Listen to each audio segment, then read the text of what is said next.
Hello, my name is Marcus. I'm the compiler of a collection of therapy quotes entitled 1001 Windmills of the Mind, a collection of advanced self-help quotes taken from what's often called the psychoanalytic or the psychoanalytic perspective, which long ago has established referred to by some as philosophical medicine or narrative medicine, also currently known as depth psychology or simply dynamic psychology or analytic psychology, which simply takes as a premise this thing called unconscious determinism, psychic determinism, templates, schemas, working models, imprints, traumatic scripts, that there is such a thing of memories being laid down in the child's system somewhere, unthought known. It's known.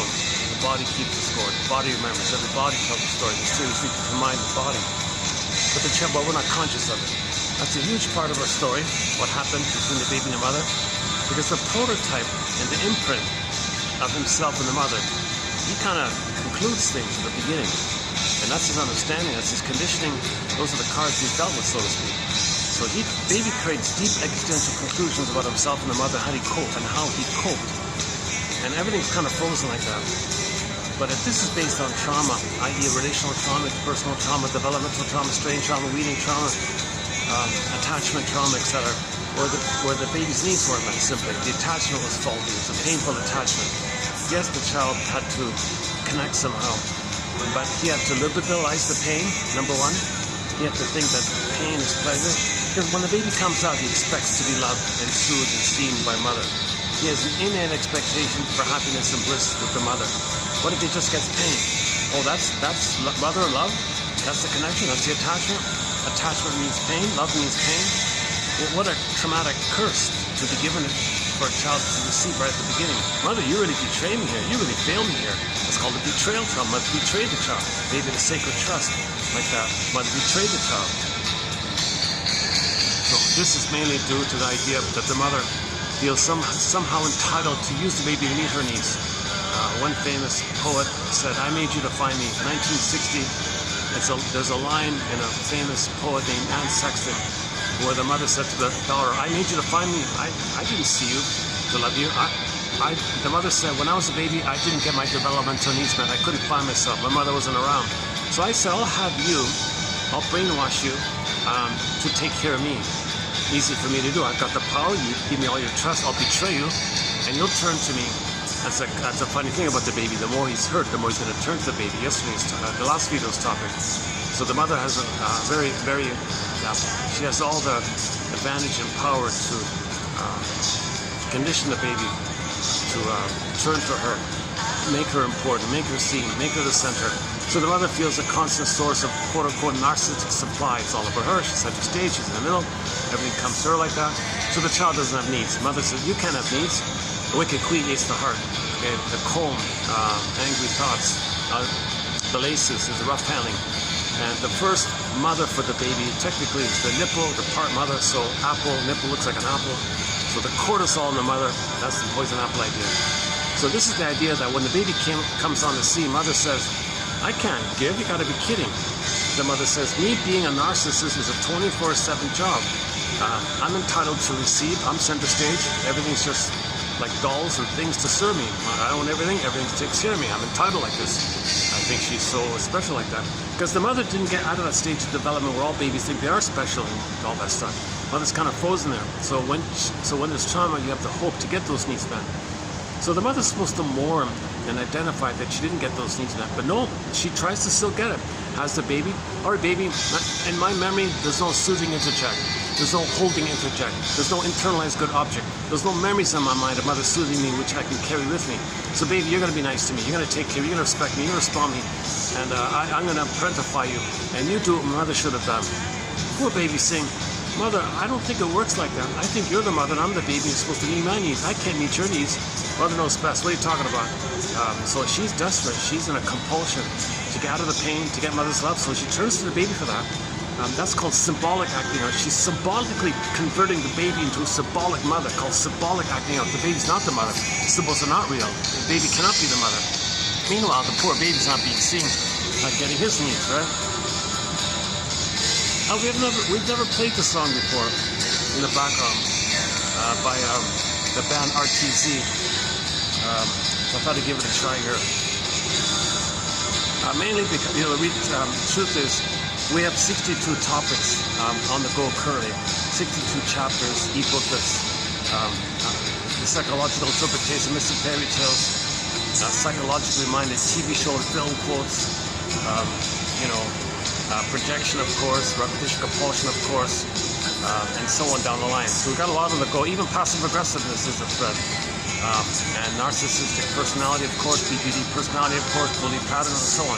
We've got 62 chapters, and so new security guard. Every time there's a new security guard, they gotta check everything out. Let's see how it works here.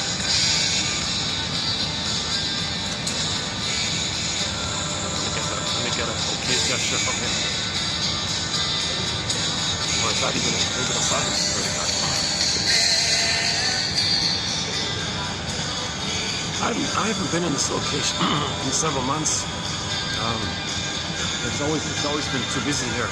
So I just gave up. I tried so many times to make it work here, and I gave up. It's like 3-4 months ago, and I'm a little fatigued today. I'm running late today, so I just thought, what the hell? Let's give this spot a try. And sure enough, it's kind of quietish here.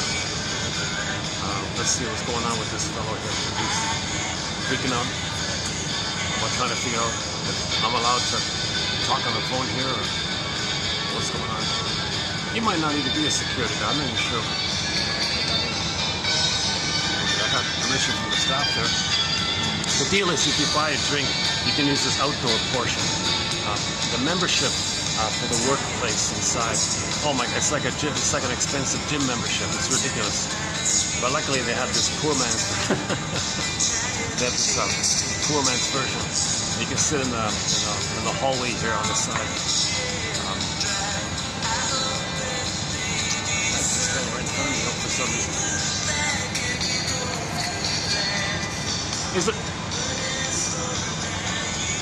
Is it okay? I'm here? Okay? Yeah, okay.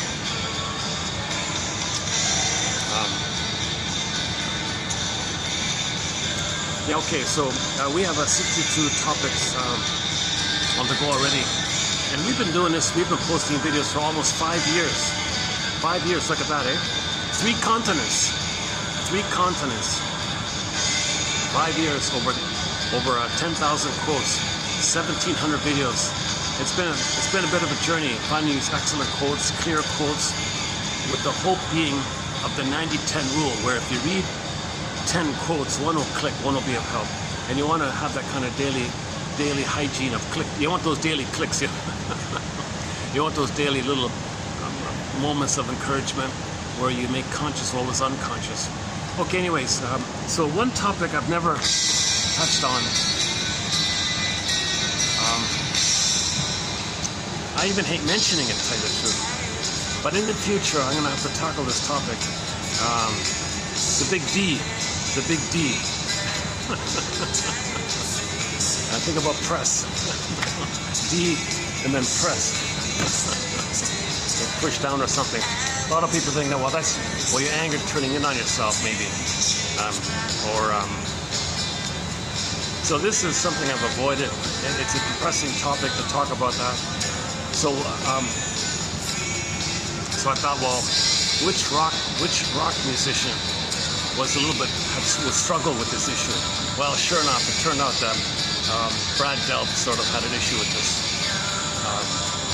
But great musician, one of the greatest singers and all that. 3 albums, or 3.5 with Boston, another 3 with RTC.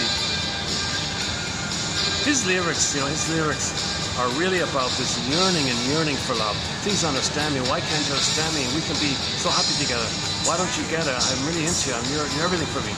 A lot of his lyrics, when there's this kind of a burningness like that, that's called part-object relating. Okay, that's metaphorical, that you're transferring the nipple onto. Okay, hang on. If it's so urgent like that, it traces back to the urgency of the baby to be fed properly, held properly, soothed properly.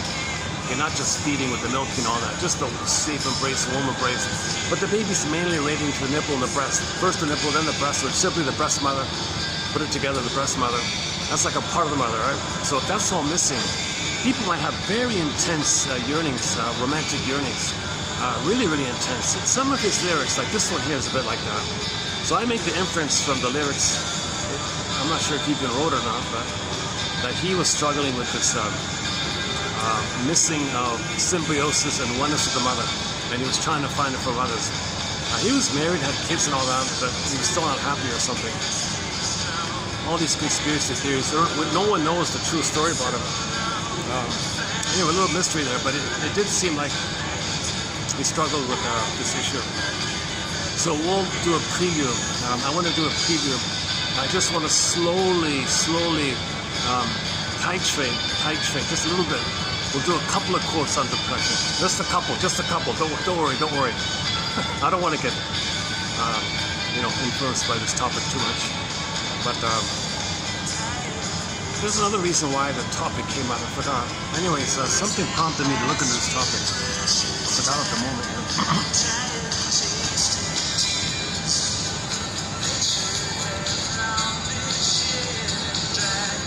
Oh, I think I just came across a book by chance, and he said some interesting things. I think that was it. Okay, let's just back up a sec. So, the opening premise is that we're all born 360, whole and complete, radiant, golden ball, embodied. We have a sense of self. Okay, the beingness is a part of us. It's not because we're growing, it's meant to grow with us. So the embodiment part is meant to grow with us, blossom in us while we grow. Physically, the beingness grows with us, called the budding beauty. It's supposed to blossom like that. So the mother-infant dual is like the soil, the nurturance, mother's nutrients, soil. So we're supposed to blossom inside where we can maintain our beingness. But if the mother's toxic, okay, misattuned, malattuned, uses the baby, old cunning tail, she's triggered about when she was a child and didn't get her needs met. Having a child triggers her or reminds her when she was a child like the baby and feels all upset. So she wants to remove the source of being triggered, so she rejects the baby's needs, so she doesn't feel triggered that she once upon a time had needs. Or she wants to know that her mother shamed her, so she shames the baby in an attempt to remember that she was shamed. Or she is angry at her mother and she transfers mother onto the baby. And when the baby's complaining because she didn't meet the baby's needs, now the baby's complaining because the mother didn't meet the baby's needs. Now the mother says, oh, you're complaining just like my mother. You're not happy with me. You reject me just like her mother did. Now she's angry at the baby, thinking she's complaining like the mother's complaining. So the mother transfers the mother onto the baby, believe it or not, oh cunning tail, and has a negative resentment towards the baby, thinking, what the hell? Everyone hates me. My own baby hates me. I hate this. So she's fighting with her. No, I'm going to control this baby. But the baby's not her mother. So she has a lot of unprocessed trauma, unborn loss with the mother, and that's carried with her all the time. And all time is dealing with this issue. So who's ever there in her past, so to speak, is going to be pulled into her trauma. So either the child's going to play her, whom she's going to shame, and then flip-flop after she shames her own baby because of the fusion. The mother is angry at the mother, so she'll play herself, and then hocus pocus, the baby she's shaming, she thinks it's the mother hurting her. Now she as the baby's going to be angry at the mother, whom the baby's now going to play. This is sad stuff, it's very sad stuff. This issue about the old cunning tale, why so many mothers are misattuned, malattuned, using the baby, feel entitled to use the baby, wicked queen story. We've covered that ground a fair bit already. It's a major threat. Let's not do it this time. I got a very late start here today. Actually, I was gonna just give up, not do a video today, but let's just see if I can squeeze out a short one. I always figure it's probably worth doing the video, even if I'm tired of something, because I want to get the quotes out. I've got a bit of a backlog of quotes, so I want to kind of catch up. So today's some very good quotes by Berger, one of our mentors. So stay tuned. 3039, Edmund Berger, excellent author, 24 books, 300 articles. He was very famous in the 40s and 50s. Excellent material, well-known, trained during that time. Unfortunately, we don't hear about him now so much. But anyways, his books are available. About a third of his articles are available in that blue book, the collected one. His wife managed to compile 70 in the forward there by his wife Marianne Berger. She said, well, I've compiled 70 of his articles that kind of represent his work like that. That's a very good book, that one there. But he's got a lot of, the money book's very good, the one about money. and he's got about the superego one, and the basic neurosis. The basic neurosis, everybody's got a theory about the basic neurosis or the basic anxiety. Berger's take on it is it's called psychic masochism. It takes me a while to run through that one. Where the baby commits a major crime. The baby commits a major crime. He libidinalizes pain. Like, whoa, that's very serious. That's a serious crime. He's guilty of that. He doesn't want to know that. He doesn't want to know that that he blurred up, like the song Pat Benatar, When Love and Pain are the Same in the Eyes of an Abused Child. How does the baby cope when he expects love but gets pain and thinks he's going to think the pain is love? So he libidinalizes or makes pleasurable of this pain, this rejection, this hurt, this shame by the mother. That's simply called psychic masochism. I think Pat Benatar is quicker. Just listen to the song Hell is for Children. Okay, now all children have an identity called narcissism. The baby is passive, but he's got to think he makes everything happen. So if mother's hurting him, but he thinks he makes everything happen, okay, that means he's got to shame himself, but he can't know it. Enter the rescue station. Okay, enter pseudo-aggression. Enter confession to a lesser crime. So he'll come up with something else to do, thinking he's active, but he's going to get the same result of mother hurting him. But he thinks he's active to preserve the identity, and he doesn't know that the real issue is the recycling of the rigmarole, where mother hurt him and he thought the pain was love. So he does something in his life, anything dysfunctional, fill in the blank, smoking, drinking, whatever, something self-defeating behavior, anything that he thinks is so great, but it always has a negative outcome. But he's convinced he's got to try harder, he's got to try again. So there's a healthy way of persistence. But if you're being neurotically persistent, to make you unaware that your mother failed you, the unconscious rigmarole, the detour is going to be, the end result is going to be you're disappointed. And even if you get the thing, if you're quote-unquote successful in your defense, that's called defensive living, neurotic living, symbolic living. Even if you're quote-unquote successful in it, you're still haunted by this feeling. You're still missing yourself. You don't have your embodiment. You don't have your true joy.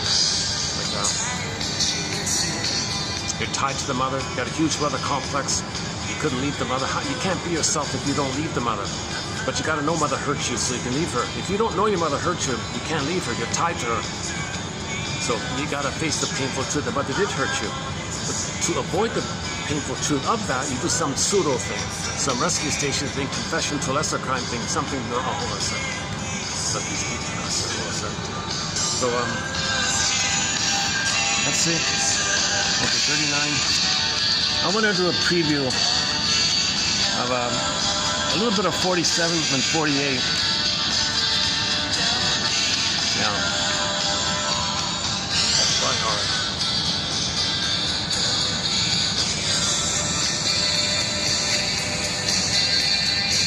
Once in a while during the week in the mall, sort of before the dinner, the crowd comes in, like late afternoon, it's kind of quiet stuff. Usually this place is packed, like ABC steak kind of thing. It's funny like that.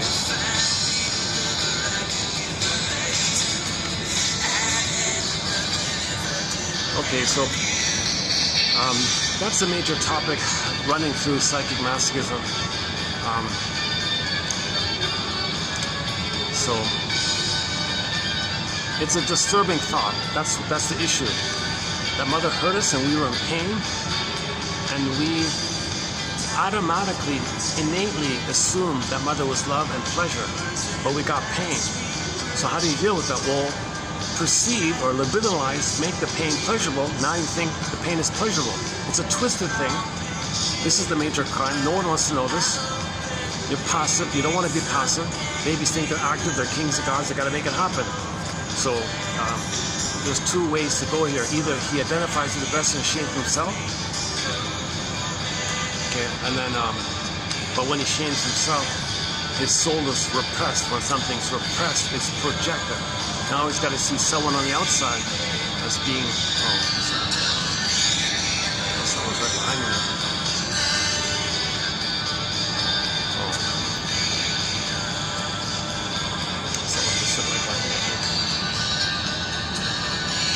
Sometimes you get curious eavesdroppers.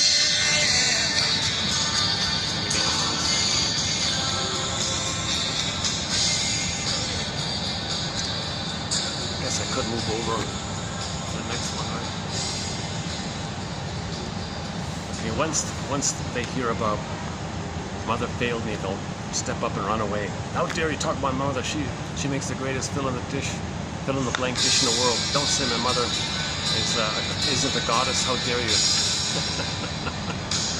So the baby idolizes the mother. He's got to idolize the mother for survival, even though she hurt him. That's called psychic splitting. Mother hurt him, sees her as a monster. Mother cannot be a monster, make up a goddess, idolization. So now, if in the template you got psychic splitting, that can lead to idolization, devaluation. Okay. Either or, my greedy, your greed, oppositional, adversarial. Okay. One woman said, if the guy I'm dating, she said, doesn't give me everything, click, he gives me nothing. That's the template she has, which she superimposes onto the present. She transfers the template in the mind onto the present and sees the present through that lens. Perceptual bias through that lens. So she'll filter out what doesn't fit in the lens.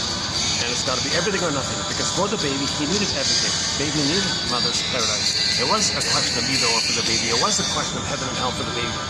And if he's traumatized there, he copes with psychic splitting, denies the pain, makes up the goddess.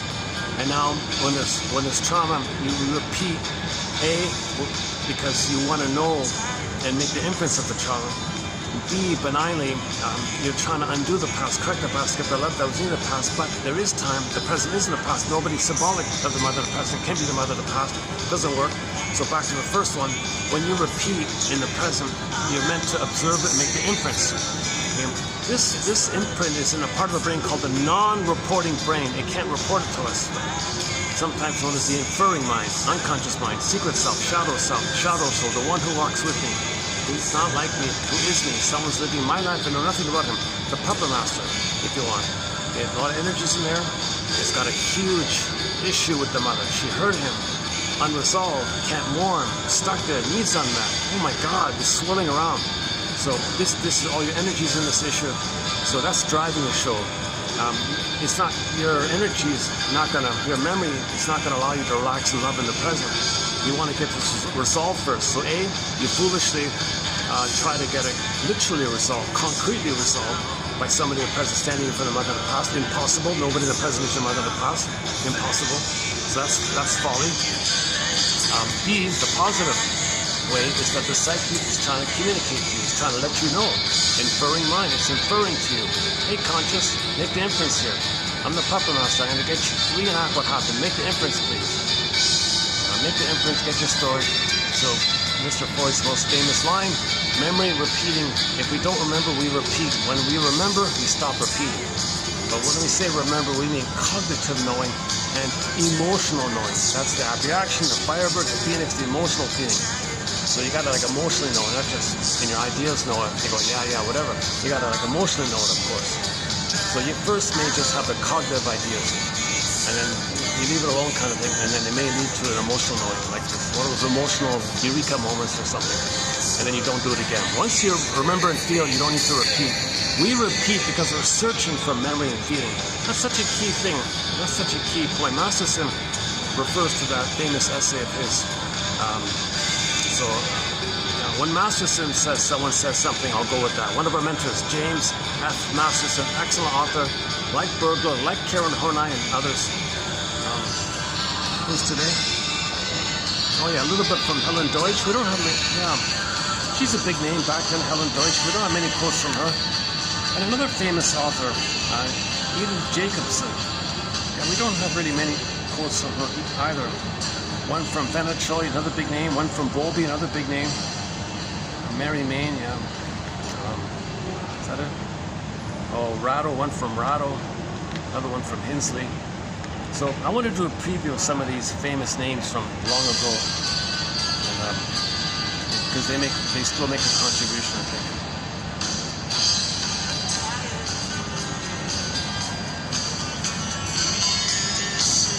Should we change the music here? Actually, I just found that this last night, the band L'Orne, the Footprints. A band. There's a band from Italy called The Footprints. Strange name, right? The Footprints. Did I get that right? The Footprints? Yeah, The Footprints. Le Orne from Italy. They were back in the 60s. Aldo, the lead singer was Aldo Tagli Pietra, something like that. Taglia Pietra, something like that. And we have one song from Mr. Aldo in our soundtrack recently added. And I think he's in his 80s, so he left, I think, as a soloist, but the band still runs on. And the replacement singer's not bad, I thought. And they just did a concert in Pennsylvania. It's called Live in Pennsylvania. Oh, what's the children's joke? What's the longest pencil in the world? Listen. Let's dig that up then. Hopefully it'll get through. There's a bit of a risk here if I play it, because if it's copyrighted, that means it's an hour long. And if it is copyrighted and I gotta trim it out, then the next hour I might lose everything that I say. That's happened a few times. I had Steve Perry's song in the background called "The Friends of Mine." I played it on loop for about half an hour. That whole half an hour plus had to be cut out. But this one might get through. Yeah. They just played this like a month ago or so, or a few weeks ago, live in Pennsylvania. Live in pencil. What's the longest pencil in the world? Oh my God, I haven't thought of that joke since I was a kid. I think that's one of the first riddles I've ever heard as a child. What's the longest pencil in the world? Oh, I don't know. Pennsylvania. Okay, here it is here. It has a kind of an ambient, sort of a bit of a spacey. They were psychedelic. They were like a sort of a half spacey, half psychedelic rock, half spacey rock. Sort of a mellowish rock or something. Let's see if it gets through here. I think this should get through. Yeah, I think this should get through. You know, I'm not too. Yeah, that's okay. If it doesn't get through, I'll redo this video. That's okay.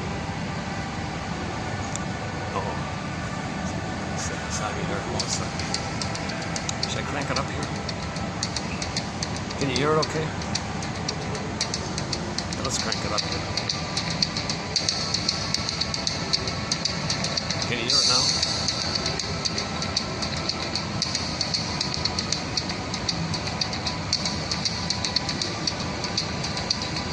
A little hypnotic, like it's a little kind of hypnotic a little bit, like if you want to just relax a little bit.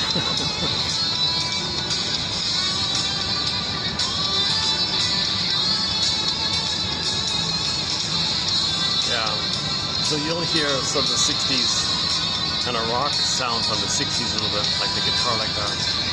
Let's give it a try.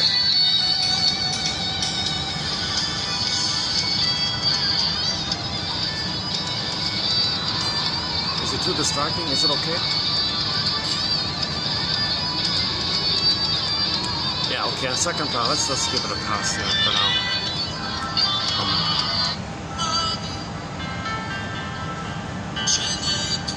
Okay, let's try here. It sounded okay yesterday when I played it.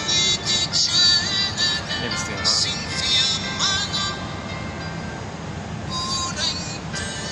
How was it? Do you like it? In the last video, we played the song called "In a Peculiar," made famous by Marvin Gaye, and we played 3 covers of it. A band called Fanny, that got through. Another one by Martha Reeves, that got through. The third cover by Aaron Neville, that got blocked. I had to trim that one out. So it looks like I can play 3 covers, the original and 2 covers. Ain't that peculiar? Interesting topic. I recommend that discussion done at the park. The last video, 38, right? Go to 3038 in the park. about that song, Ain't It Peculiar? That was sort of a theme throughout the video. Yeah, the second thought now is let me just turn it off. Just to keep it off. Or choose something else.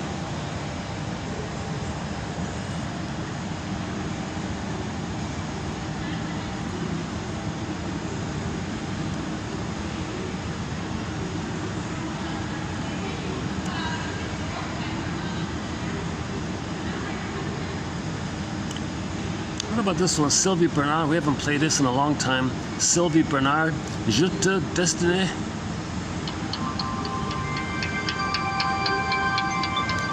I think she's a Métis singer. Métis.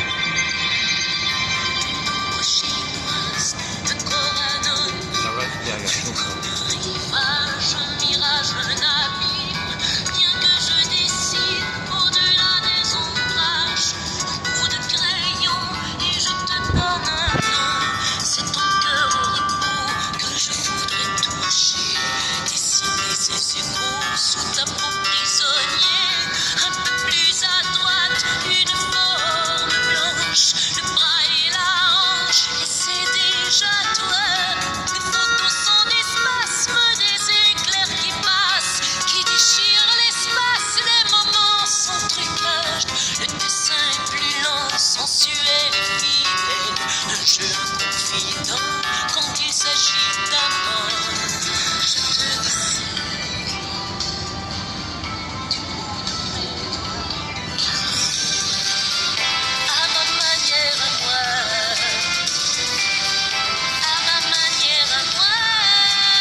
So when shrinks talk about fate and destiny, the cards who were dealt, they're talking about the traumatic script.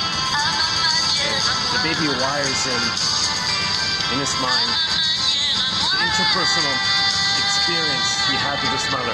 The interpersonal becomes intrapsychic. That's your destiny, your script, your curse, like that. So you want to get out of that, you got to shine a light on it, identify it, and mourn that it's there, and things can loosen up, and you can unpick the threads of the traumatic script and use those threads to even help your script kind of thing.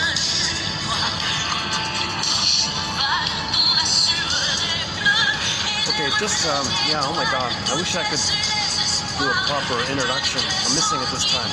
So we're born 360, the feeling self gets frozen, okay, the pin goes on the collar, okay, the jargon is under the collar, flat affect. The emotional body goes quote-unquote flat. Okay. Now you feel like the velveteen rabbit. You want to feel real and alive. No, it's all flat. Long ago the term for this was apimolexia, no feelings for your words. And now it's called alexithymia, no words for your feelings. Yes, above the collar you understand things, you see things, that means you can function in the world, you understand the world, but you're not feeling into the world. One image of the snow, one interpretation of the Snow White in the glass coffin is, in one version, she's awake in the glass coffin. So she can see through the glass, but can't feel into the world. The metaphor means she understands the world, she can live in the world, but she can't feel into the world. The glass wall like that.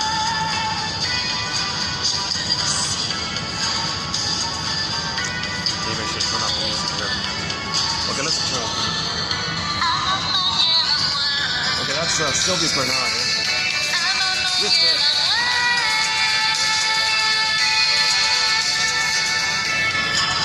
look up the music video to Children of the World by Willie Dunn and company. She's in there as well. So Susan Agu-Kark and others.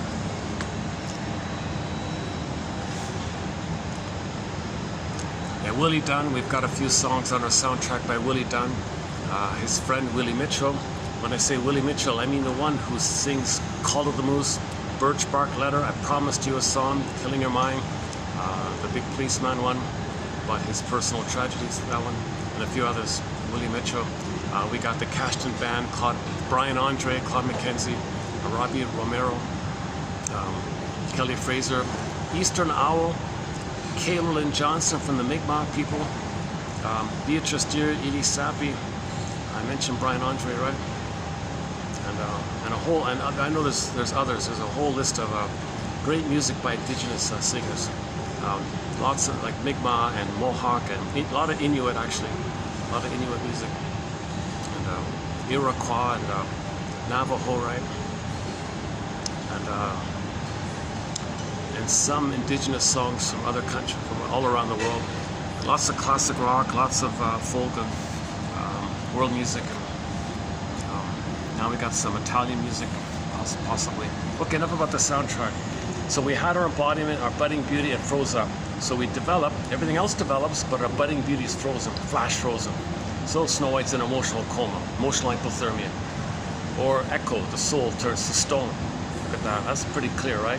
When the soul turns to stone, so you got a princess and she's in a statue. Like, holy, you know what, right? So you don't feel it, you don't feel if your soul is stone like that, oh my God. Jesus Christ, eh? Sometimes it just, to represent the lostness of it or the missingness of it, the earth opens up and this core, the authentic core of a person, princess core, she gets pulled down. Now you got the geological metaphor, the crack, your soul can't be there. The metaphor means you can't feel your beingness because she got zooped down. Everybody gets in, there's a pain so utter, it swallows substance up, then the person goes in a swoon. The mercy is you're going to be numb, in a swoon, in a trance. You can go like over the bridge of the trance, around, across, but you can't step there. That's called the basic fault, the core fault. There's abandonment syndrome, the abandonment depression, abandonment complex, abandonment neurosis. This fundamental fall that took place where your beingness can't be there. Now you're going to be excessively over-focused. You're going to live life what's called externalized. You're always going to be externalized. You can't have any kind of inner source, any kind of feeling reference point. So joy won't be there, sadness won't be there, empathy, gratitude, if the trauma is before 18 months. So that's called the positive inner experiences, which leads to externalized living. Or a simple version of this is the baby's nursing and gets traumatized there. Well, while the nursing is outer focus and he's traumatized there, now he's always outer focus. That's the imprint, flash frozen. So he'll be kind of outer focus like that. We don't want to go through life feeling this basic fall, this emptiness, in a swoon, in a trance, in a stupor, and numb, going through the motions of life, sleepwalking through life. You know, if you're not in your body, you're not making sense. Literally, says Kirsten Wilson, a wounded feminine leads to the distorted masculine, says Marion Woodman. So the beingness is called embodiment. The embodiment, when shrinks use embodiment, again, some people use soul for embodiment. So when shrinks use soul, they mean how people use the word embodiment or beingness. Now the beingness is also known as the feminine element, the feminine principle. So when the beingness or the embodiment or the soul is represented in those terms, then you can symbolize the feminine as the princess. So the princess is the soul, basically. Okay, so Snow White's in a coma. So your soul is in a coma. It's far away in the unconscious, in the forest. So you got the regular and we live in these two worlds, right? The forest is the unconscious and the regular world. So you got the regular home, the city or the town, the castle, but you got the forest, the unconscious. Okay, same with Rapunzel. You got the castle there and all that. But Rapunzel's locked in the tower in the forest. So you got these two worlds like that. And in these castles or in these homes, there's poverty, misery, crops don't grow. And okay, that's a metaphor that the person is suffering. They feel empty, depressed, or whatever. So you want to get your soul back like that. The maiden king can be the soul. So the maiden king, the princess. You see that Robert Bly and Mary Woodman make a big deal about this maiden king story because the maiden king makes it clear that the beingness, when the beingness is there, then you're doing the king, the masculine. The masculine means the doing. The king stands for masculine. Masculine stands for the act of doing. Now you want your doing to come from the maiden, the feminine, the princess. Okay, so it means when any person expresses from a place of heart-filled living, ethical living, moral living, virtuous living, called embodiment, empathy, warmth, tenderness, affection, embodiment. You're meant to come from this embodiment kind of place. And what you do from there is ethical, virtuous, and moral like that. It makes sense, it's normal, it's natural.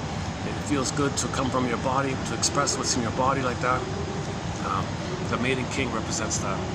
If the beingness is kind of missing or frozen or zooped away, in the Disney film it said how joy and sadness got zooped away. Similar to this core in the Greek myth getting pulled down. So we live to the extent that we feel embodied like that, but we lose it at birth. Most times it gets lost at birth, and the lostness of it gets compounded with the relational trauma, attachment trauma, strain trauma, etc. So we don't know this because we coped using strategies in the mind called defense mechanisms. So we managed to survive this trauma using defense mechanisms in the mind to make us unaware of the pain. So this set of defense mechanisms, you bundle it all up. It's kind of like your false self now. Your defensive self, your false self, your neurotic self, and you keep referring to those looping things to keep you unaware of the pain. Burglar likes it to a sponge, to absorb the pain or make you unaware of the pain, but it dries out at midlife. So at midlife it comes to your attention. Usually at midlife it comes to your attention. Now some people are lucky, they have money, they just find more manic excuses, they do more of the same or something. They don't look at it. So they live the unlived life no matter how many billions or trillions or whatever. We're meant to come from this, the home within, right? The home within.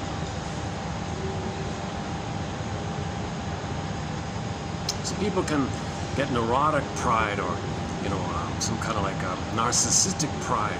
They can live in this addictive quality called narcissism.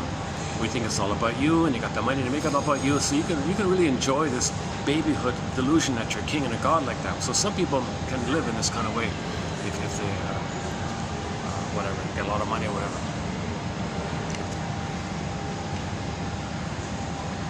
There's no incentive if a person's addicted. There's no real incentive like that. But the hunch will be there. The hunch will be there, I think. Most people say that. Enter the song "I've Never Been to Me" by the singer Charlene. She was a wealthy playgirl her whole life, but she was never to herself. She never found herself. I've never been to me. She did this and did that. The song talks about all of her escapades, but she never found her home, never found affectionate mutuality, never had the joy of trust and love and kindness and warmth to someone else. She was kind of cynical and bitter and entitled and a little narcissistic princess the whole time. So she was a bitter curmudgeon late in life. So she meets a young lady and tries to warn her about this, in a song called "I've Never Been to Me."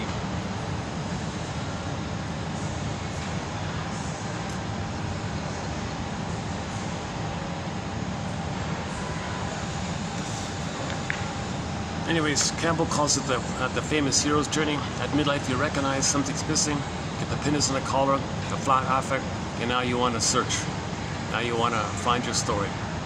So again, that trauma is a major part of our story, but we don't know it.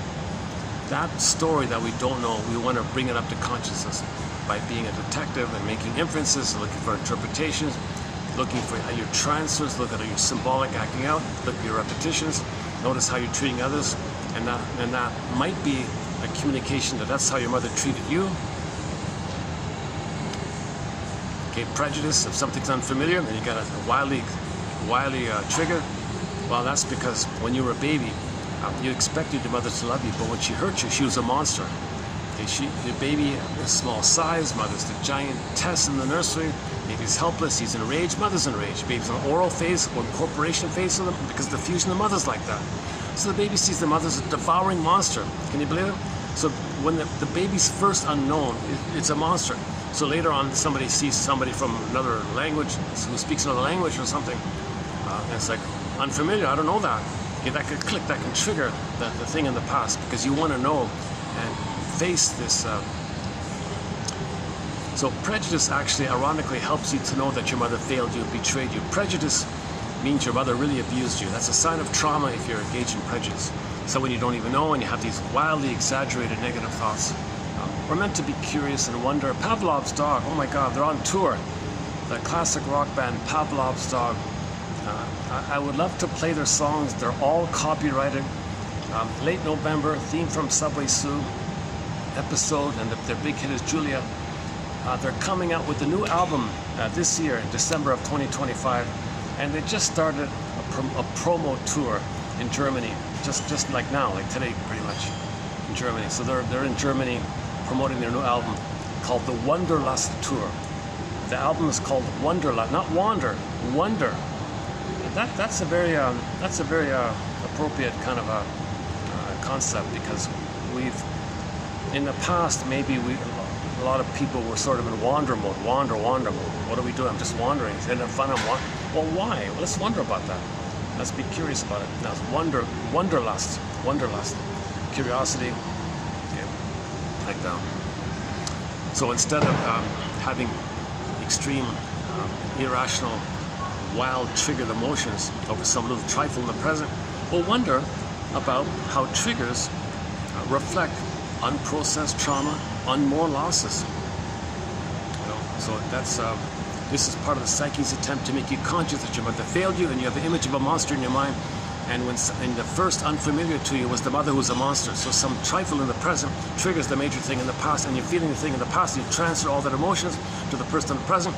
No, the benign person in the present whose country was plundered and he's starving, he's afraid to ask for help because he thinks if he asks for help, he's afraid you will think that he's the mother wanting something, and you'll be angry at him. He doesn't want that, or doesn't speak the language maybe. He's just trying to get by, kind of thing. Lost his family maybe. He's just trying to get by like that. You think he's your mother in a nursery who's going to gobble you up? You have this wild, irrational fear like that. It's kind of sad like that. Just give people language classes, or have some kind of buddy program, like some kind of peer program or something, or sit in a circle or something. Easy to organize. I don't think it's that difficult.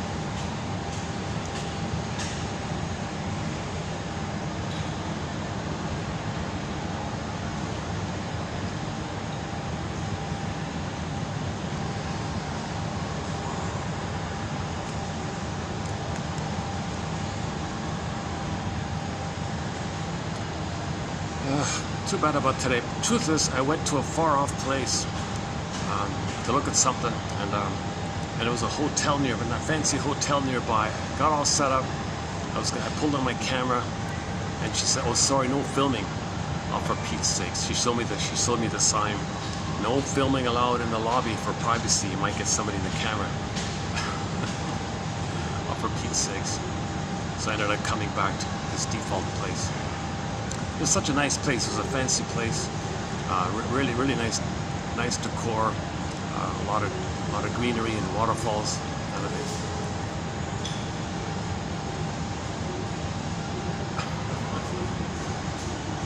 Luckily, she told me that before I bought the ridiculously overpriced drink. Oh my God, it's got like 3 times the normal expensive thing.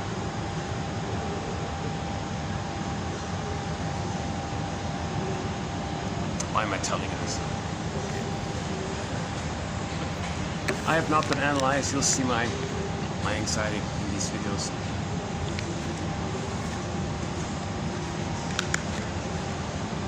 My dorsal nerve is active today.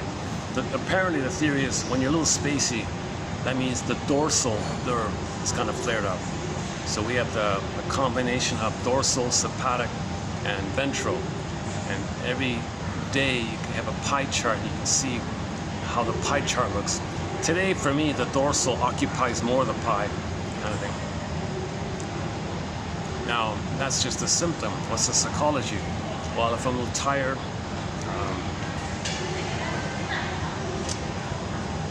and I'm in a place that's not really my regular kind of place, I guess. Well, if you're tired, you're more easily triggered. So when you're tired, it's easier to be triggered. So I might feel some little memories of my past, and my coping strategy was to do the dorsal thing. I did the deer in the headlights thing like that. So I find myself absent-minded, daydreaming, drifting a little like the one, like forgetting what I just said, kind of thing. So I do a lot of absent-minded, highway hypnosis, that kind of thing.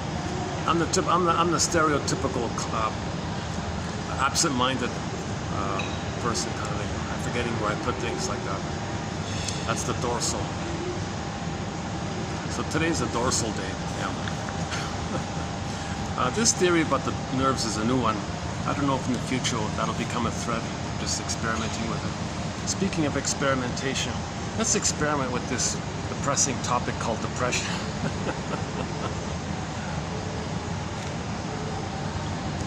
Should we jump into these quotes here?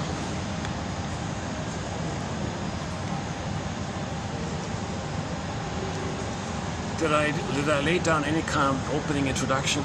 So we're meant to be embodied, the feeling self is frozen, the life force goes back to the traumatic script, which is in the survival brain.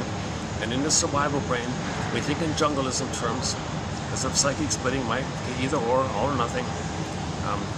We're afraid to, the journey to get back your beingness is you gotta find both and. So Baba Yaga says, can you think in both and terms? Yeah. So in the healing journey, you gotta recognize that your mother's impaired. That's a kind of a both and thing. And you were enraged, that's the truth of it all.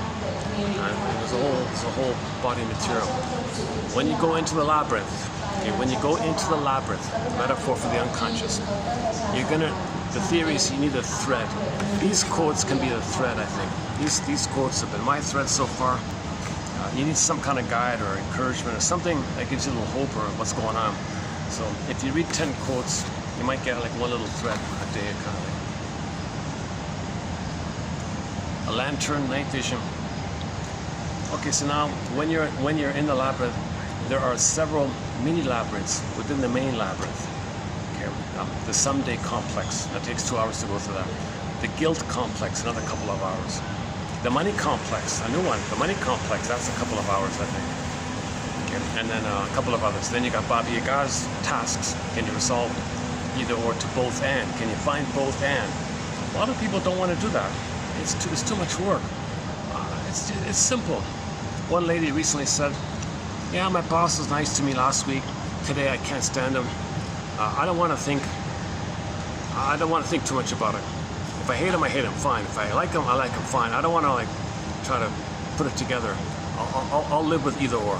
She said something strange like that.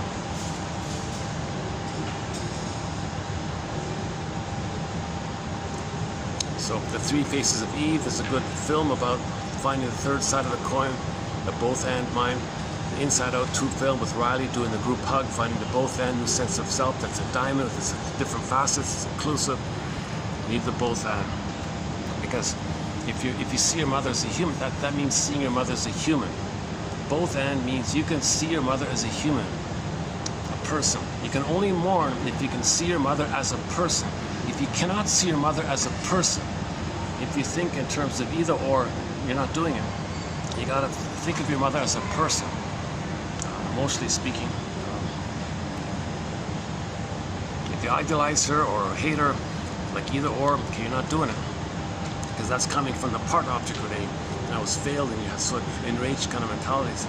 So this issue about mourning, a new point coming up is, yeah, when you recognize your mother as a person, Rosanna, dear child, the more I learned of my mother's story, the more of a person she became. Bruce Springsteen, Independence Day, Toronto, introduction. Okay, fathers and sons, that one there. Listen to the intro he gives about things not panning out, being startled that your parents had hopes and dreams didn't pan out, and had the ambivalence and confusion about that. Get your parents a story that they were wounded, see your parents as people. You can try the balcony exercise, look at your parents on the stage as people, actually like little children fighting with each other sometimes. See them as wounded people with their unmet needs and their trauma like that. We're all members of Homo Traumicus. Maybe our parents came from a plundered place, so they're traumatized by that, by this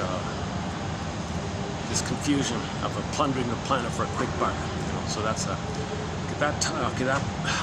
that's a 7.5 hour video about how we're sort of in plunder mode for the past, whatever it is, 5, 6, 7, 8, 9, 10,000 years. Whenever it began, we went into village to pillage mode. That's a 7.5 hour video.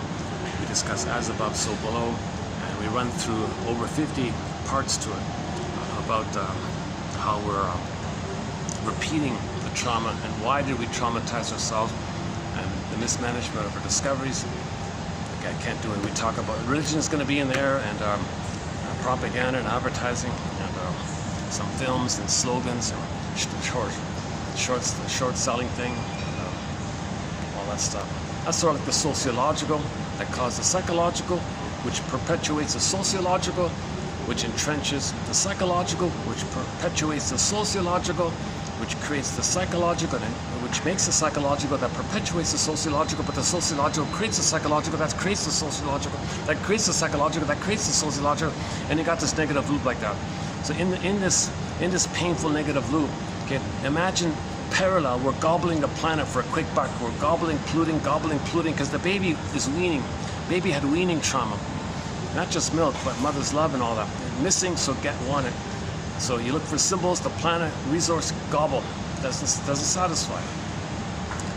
Get the pollute because the placenta was moved prematurely. Now you pollute on the planet placenta, phantom placenta on the planet placenta kind of. So you pollute, and you feel entitled because those needs were not met. The baby was entitled to have his placenta needs met. Okay, that's removed. So he would pollute on the planet to make money when he plunders, doesn't have to pay. Well, I'm entitled to pollute. So create a psychology where he wants to pollute. Remove the placenta, he'll want to pollute to symbolically get his metabolizing needs, his waste metabolizing needs met. But the planet cannot metabolize 10 billion tons of plastic being dumped to the ocean again and again, constantly like that. The planet's not literally a placenta. So we constantly hear about water vapor syndrome, and the clouds are being messed up, and the vapors being messed up, and things are being heated up, and all this. It's whacking the systems and all this. Everybody's confused about it. But there does seem to be a sense of entitlement to pollute. So we pollute because we have the hope. When there's trauma, we have the hope for the fulfillment of old unfulfilled needs. So the greed part is the gobble, but that's not actual mother in the past. It's something material in the present. Food, ice cream, money, material, matter, things, stuff you buy. That's all symbolic of mother. The symbol is not actual mother in the past. But when you have a trauma in the past, you're scooping for it. Because that part of the brain doesn't know time. All time is not time, so you're scooping. So you can only scoop for symbols. The symbol is not it. The trauma is still there. Scoop again. So the scooping is the nursing, the baby's feeding, and the baby has to send its waste elimination. Okay. Part A of it is in the placenta.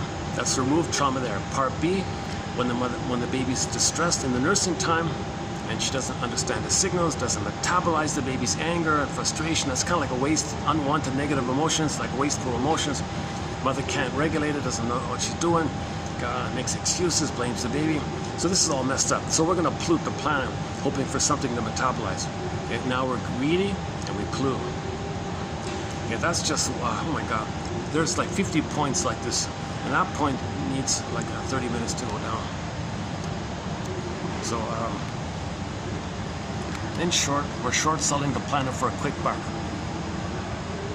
And we make excuses to make us unaware of it. To preserve our narcissism, to preserve our sense that we make something happen, we gotta create excuses. Because if you don't create these excuses, then you gotta face the greatest hurt of all. Mother failed me, the greatest hurt of all. Mother hurt me, and sometimes they become the mother. So the only identity they have is to imitate her and become her and shame themselves. Now when they shame themselves, that means they gotta find others to stand in for them to shame, to make them unaware that they shame themselves. That's externalizing, scapegoating, blaming, prejudice. They make them unaware that it's with them.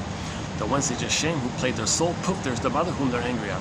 Enter the Howling Man, Twilight Zone episode, where the guy, the image of the Howling Man goes in the castle, then he goes out to the side, this dynamic like that. So let's not do it this time. Oh my God. Should I comment on this briefly? I just saw another, what's it called again? One step, not one step beyond, next step beyond. Next step beyond. What's it called again? Hold on a second, let's dig it up here. Am I online here? Next step beyond, let's see. Next. Next step beyond. Just which episode? Yeah, oh yeah, there it is there. 1978. One season, very good show. It's sort of like a remake of the original, One Step Beyond. This is the Next Step Beyond. I like Next Step Beyond. I think they're good. He said he had a low budget, no funding. But it's still pretty good. This John Newland guy, he's like Rod Serling. He's a lot like Rod Serling. Very enthusiastic about this. What episode is it? Where's the episode list here? 25 episodes. Oh, they don't give you a separate list. Oh, episode. Here we go. Which one was it?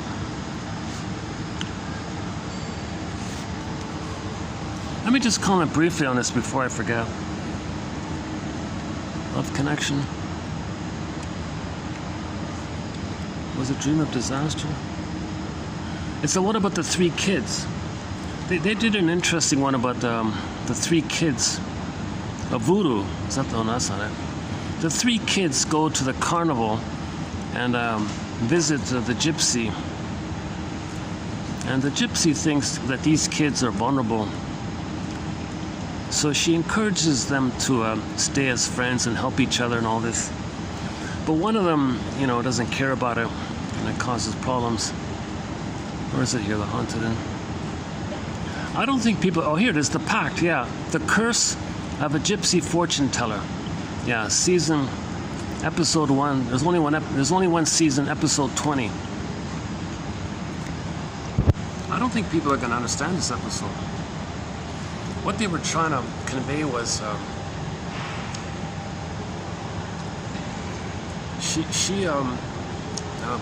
point was these are vulnerable kids somehow. They're very sensitive.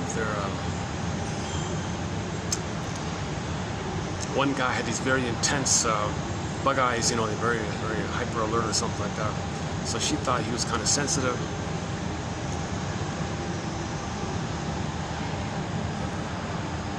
The other guy was kind of maybe only cared about success or something. And the girl, what about the girl? There was a girl and two boys.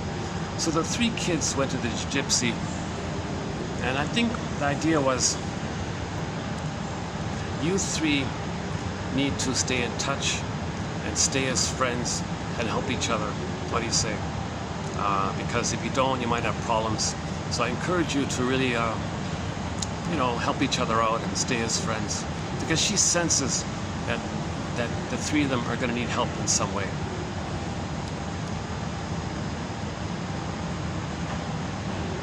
Maybe it's to help the most sensitive one. I'm not sure. Anyways, one of the ones, the other kid, one of the three said, "Oh, nonsense, phooey," right? Didn't care about it.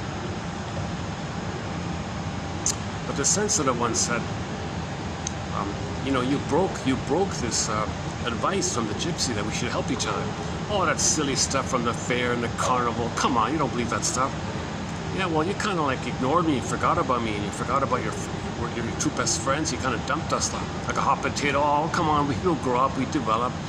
That's natural like that. Yeah, well, this is kind of special. We were meant to preserve the pact, the name of the show, like that. Oh, come on, what's wrong with you?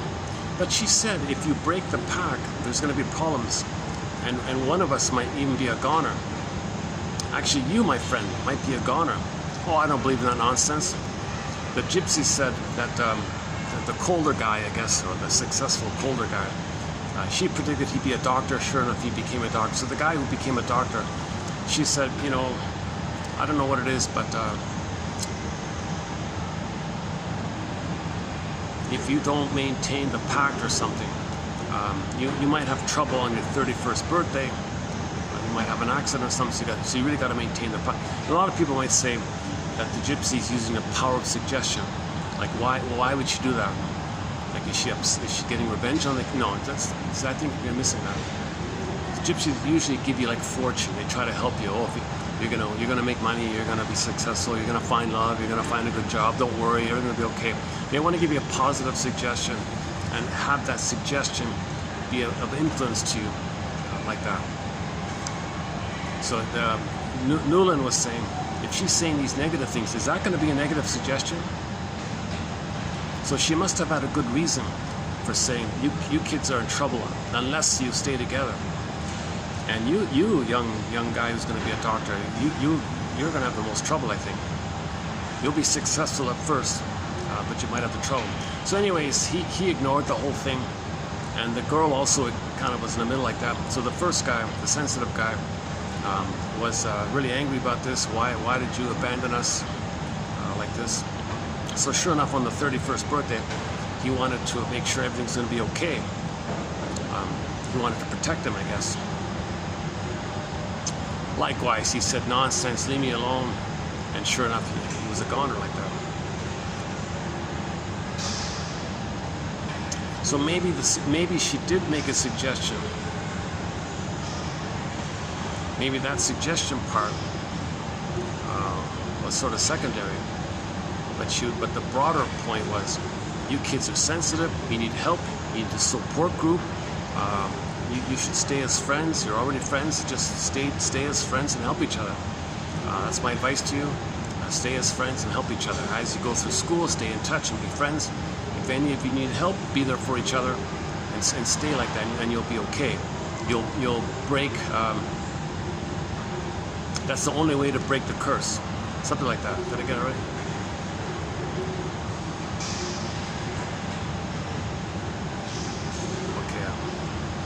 Let's watch that one again. There's a lot of if you're emotionally close to somebody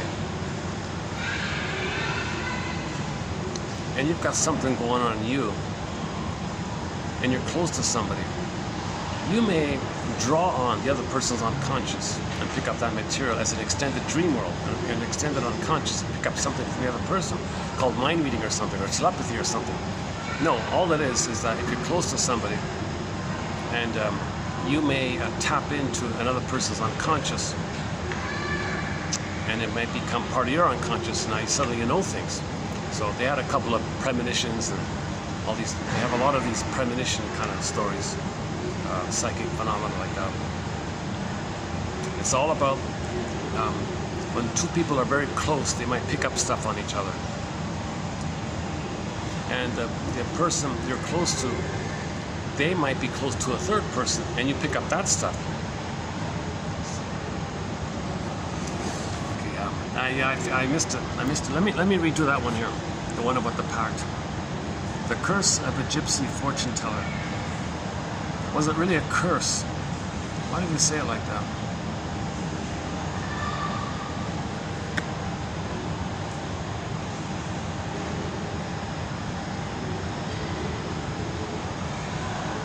If they didn't visit the gypsy, I think the idea was that group would have problems, right? Or they wanted to say she was, or they wanted to show the power of suggestion. Maybe they wanted to show the power of suggestion in a negative way, not just in a positive way.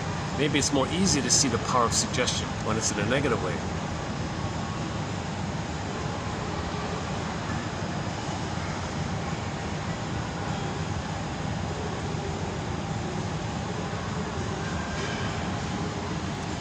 It's kind of surprising, all the comments of that episode, oh, she's an evil gypsy, what's she doing, why is she saying, why is she scaring these kids like this?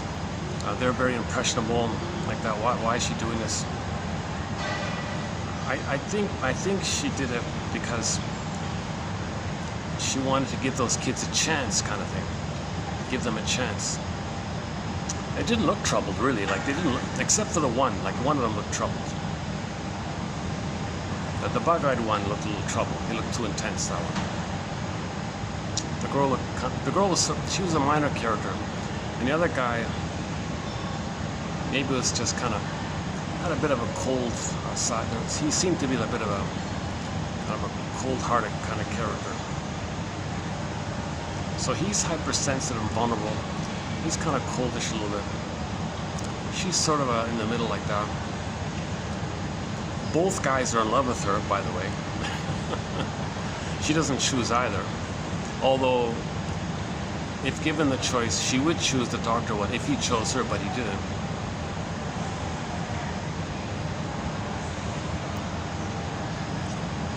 I'm losing it here. Okay. I'm tempted to shut this video down. Let's see if I can save this video. Okay, let's go into save mode. Let's go into repair this video mode. Let's find a song about fixing something here. Let's find a repair song. I wanna repair this video. The past 15 minutes, ain't life a brook? Ain't that peculiar?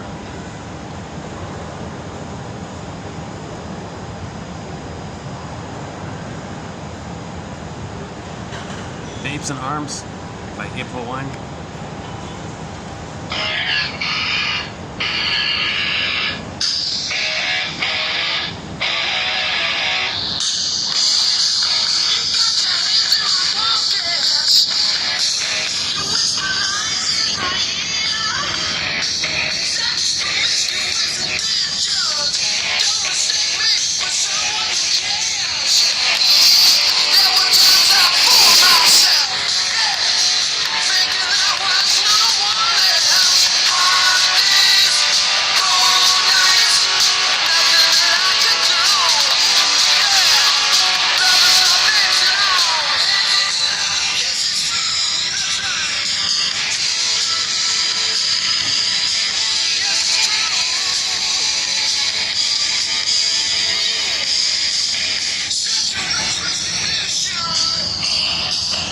Let's just do the preview.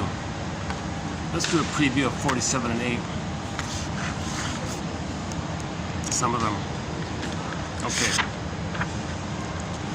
Okay, a major thread is called identification with the aggressor, famously known as the Faust complex, the Faustian complex, the Faustian bargain, the Faustian pact, the Faustian deal.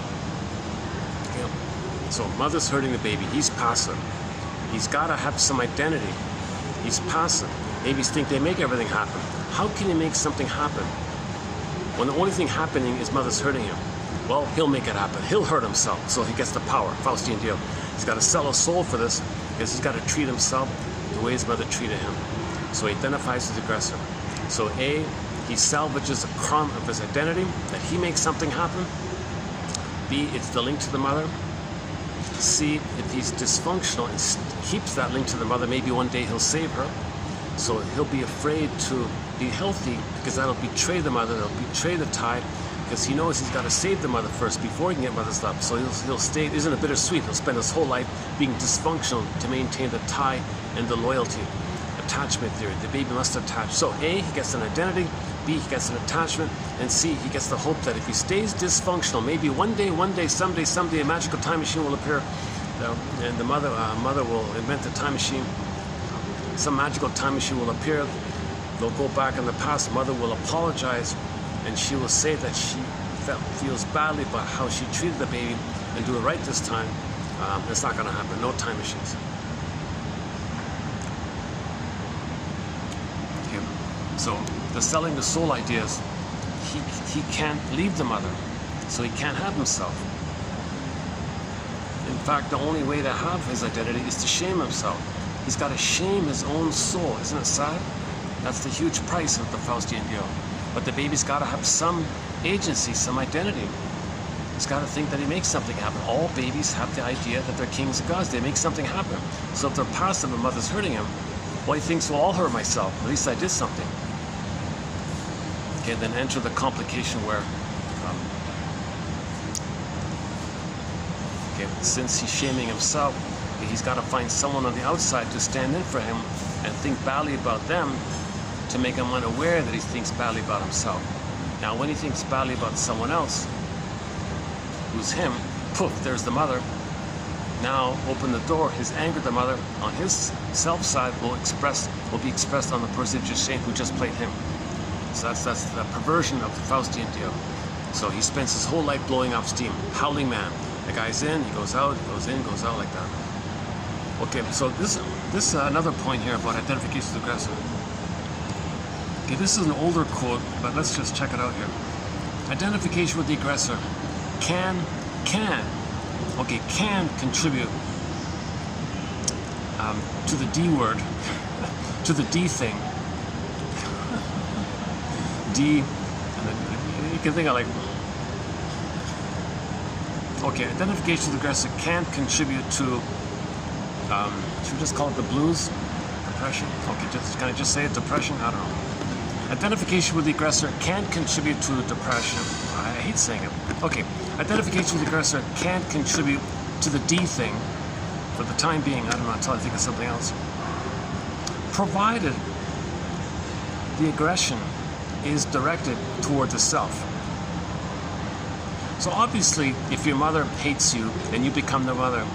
And to have a mother, you gotta hate yourself. You'll be depressed because you're always being rejected, shame, guilt. What did you do wrong? And now you're saying that you're no good, you're wrong. So you're gonna be sad eventually. I mean, this goes on all the time. It can lead to the D thing, where the person's moping around, sort of like that.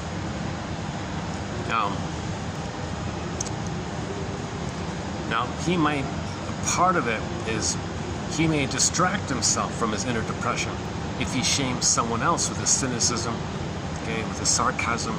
He may briefly blow off steam on his mother onto the person just shamed, but the depression is still within. Okay, the howling man, it goes out, goes in, goes out, goes in, or the doppelganger, one version where he's in, and the doppelganger is on the outside, but it's still on the inside. Okay, for example, a 28-year-old woman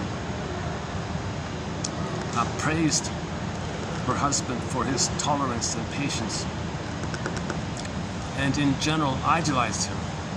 He prided himself upon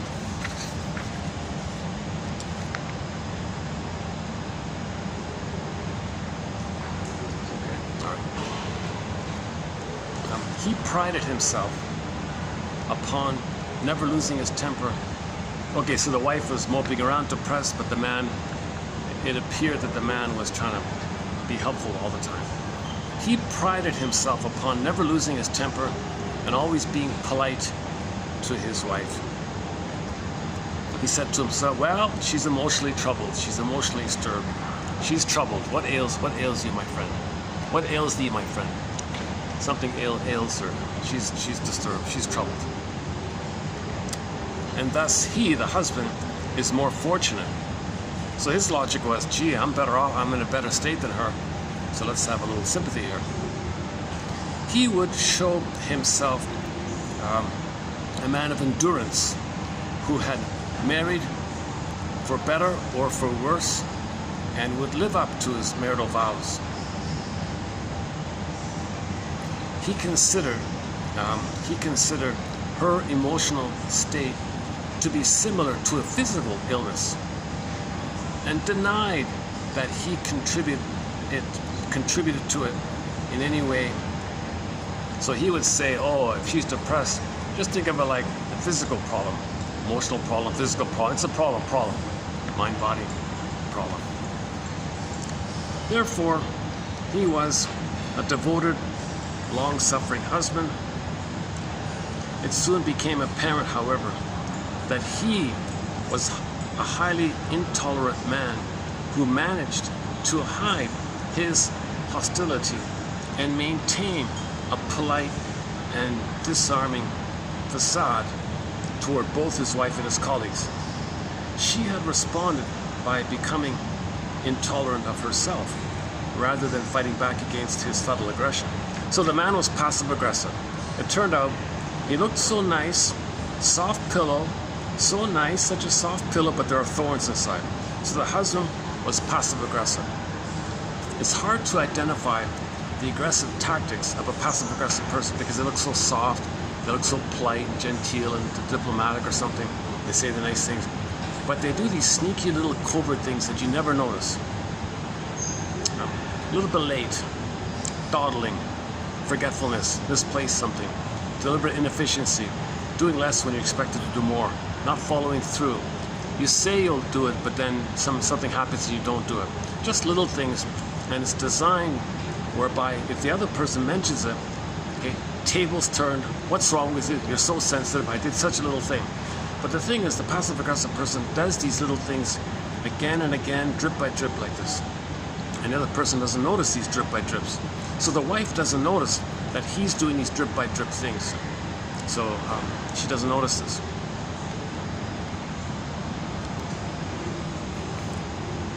So he's covertly hating his wife while he looks so polite and nice like this. So if she identifies with him, see, if she identifies with him thinking he's so amazing, well, what is he doing? He's hating her. And if she becomes him, then she adopts his hate towards her, so she hates herself. So if she identifies with him, she's going to hate herself, put it that way.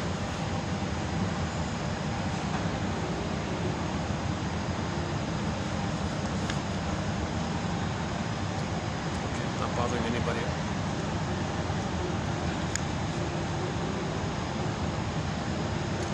Let's check the time here. I got a very late start here today. Let's see, it's already 4:53. 4:53. Man, oh man, it was hot today. My goodness, today was a hot one. And it's rare for me to see other people sweating. I saw a couple of people kind of sweating in their shirts and all that. Oh, I felt a little. I felt a little. Okay, I'm not the only one sweating like this. Okay, enough about the sweat. Except people who sweat easily, Janov thinks there might be very early on trauma in that area.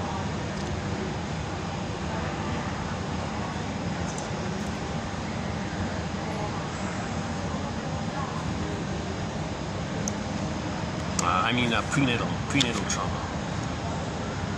Again,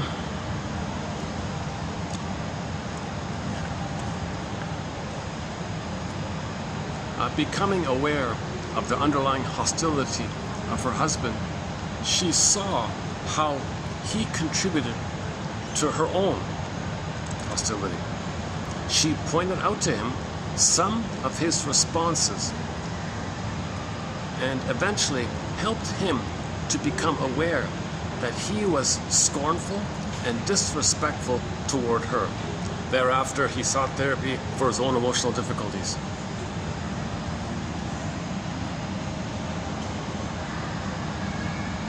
So did she identify with him? Let's see.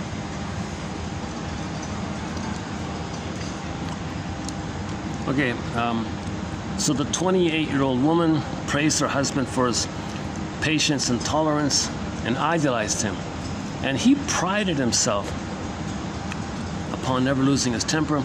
See, the passive-aggressive person, they don't believe they're angry. They don't know they're angry. They don't believe they're angry, but they love doing things to make someone else angry. They love the power of transferring their demanding, clingy mother onto everybody, including your wife, and saying no to them. So passive-aggressive people express their anger covertly in a hidden, oblique, sneaky, quiet way. Angry smile, one guy calls it. So he gets away with it by these subtle little things designed whereby if the other person points it out, tables turn. He says, "You're too sensitive, what's wrong with you?" So he looks good. He looks always in the right. He doesn't know that he's angry. He won't admit that he's angry. Nevertheless, he wants to make the other people angry. Because the extra benefit is if someone else can be angry, he can vicariously enjoy fighting back at his mother. The final pathway for passive-aggressive people, okay, the source point was, in the beginning, the baby was not allowed to show anger towards the mother. The mother said, "You cannot show anger towards me, kid. Okay, anger is hideous. Children, babies don't show anger. It's not allowed." What does he do? He can't make I statements yet. He can't show his overt anger, so it goes covert. So covert anger is mainly shown not so much by what they do, but more by what they don't do. They don't follow through, they don't show up on time, they forget, they set things up to fail. It's not cooperating. They might overtly cooperate, but simultaneously be uncooperative, while overtly cooperative, because the mother said you gotta be likable. You can't show anger. Okay, mother, I won't show anger, but so he'll do it covertly. And the examples were the baby did eating problems, and the baby got his anger out with eating problems. And bedwetting was the other one. And what was the other one? There were these other little things the baby or the kid did that he got his anger out through his body somewhere. in some little way, wasn't doing well in school or something. These kind of things. So what does the mother do now? Mother can't shame him for being angry, but he's getting his anger out into the body somehow like this. So he got away with it. He did it. He got his anger up. Prototype, flash frozen. He'll have an uncanny knack to find some way to get his anger out on others. Subtle little things. Okay. And anytime you point out to the passive-aggressive person, that behavior annoys people. Well, you're so sensitive. What's wrong with you? You got to be kidding. There's something wrong with you. You better see somebody. You're too sensitive. So the tables turn. They're very good table turners like that.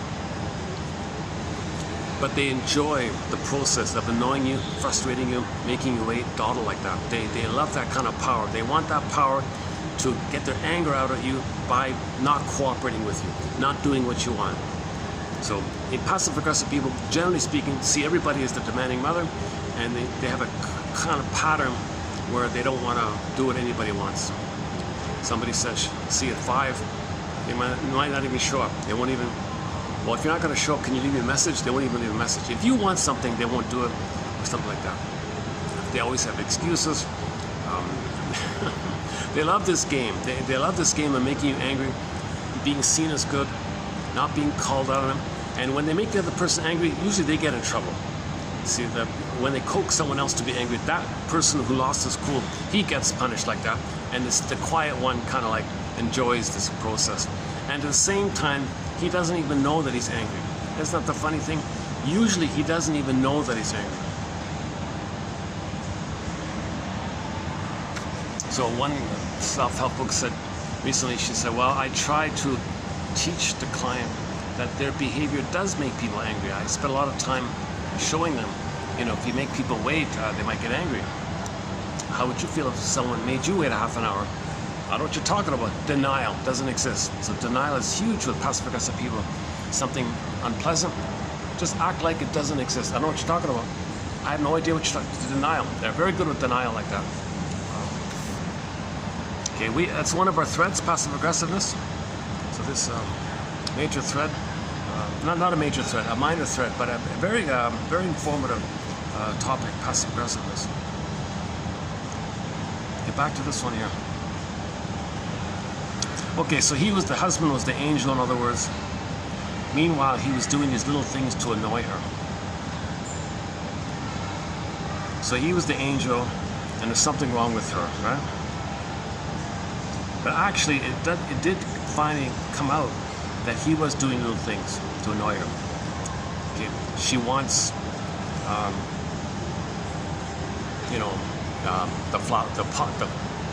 the plants to be watered once a week. He won't do it. He'll forget or something. Just little things. Oh, you want me to water the plants? Yeah, well, sure, of course. He'll forget or something. And oh, you didn't water the plants? Died. I thought you were going to water the plants. The plants just died. Oh, it's just a plant? I don't know. I'm just making up examples here. Where does it say that she identified with him? Hang on a second. She had responded by becoming intolerant of herself. Okay, I see. So that implies it there. Okay, she had responded to his behavior of him being intolerant of her, angry at her, by doing that to herself. So she treated herself in a covert, passive-aggressive way, the way he was doing it to her. So he was imitating her. She was treating herself the way he treated her. But she thought he was an angel and idealized her and identified with him, not knowing that he's hating her. So she hates herself, becomes depressed. Okay, finally the husband turned around and said, let me go to therapy. I didn't know I was so angry at you after all.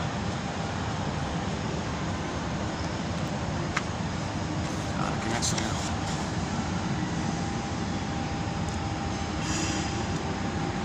Okay, instead of realizing and accepting the past in their present life, depressives live on hope for or fear of the future. Okay, that's a good line, right? So people who don't mourn, you see, you need to have a beingness to mourn, an identity to mourn. People get an identity when they felt safe with the mother to allow their identity to be there. But if the mother was dangerous, they exiled their identity. Now, if you exile your authentic identity, you won't have the capacity to mourn. So you're going to become depressive. So because if there are losses, you can't mourn. Okay, so you're going to life being reminded of losses and you can't mourn. That's complicated grief, aggravated grief, the derailment of grief, and there's a snowballing effect. And as you're getting older, the kindling effect, littler and littler things can set off the snowball, and the snowball gets bigger. Because they can't mourn. They become curmudgeons, Scrooges, and all those Scrooge characters, right? And late in life, all those grumpy kind of Grinches and all those kind of characters, right? The curmudgeons like that. You're on eggshells around them, they're easily angry, they bark easily, stuff like that.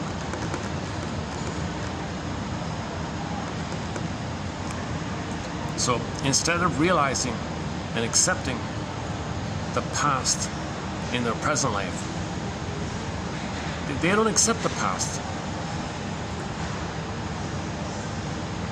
There's some kind of hope or there's some kind of fear of the future.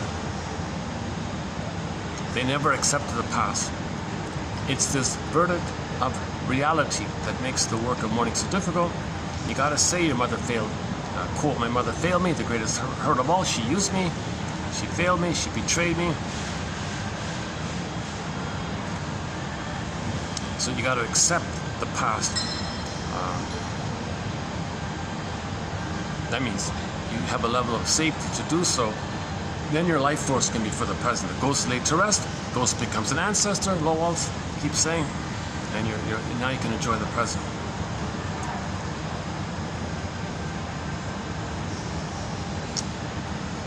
Next one here by Jacob. Oh, that's Jacobson. Okay.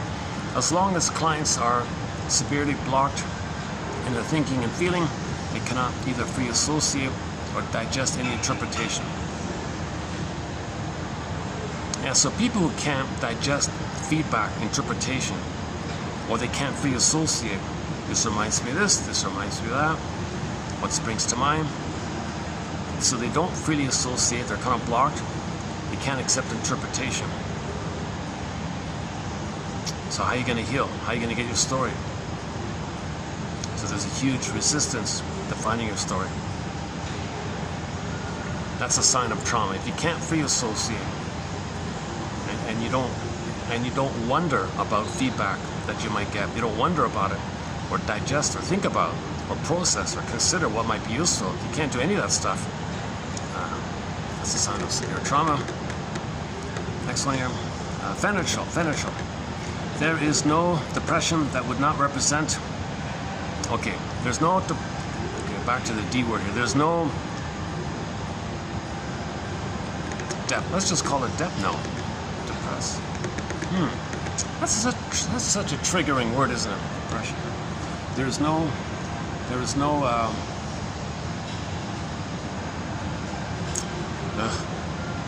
Is there another word for depression? Oh my God. Hold on a second. Is there another? Let's find that. Let's. Am I online here? Let's check it out here. Let's quickly check it out. Let's type in synonyms for depression. Synonyms.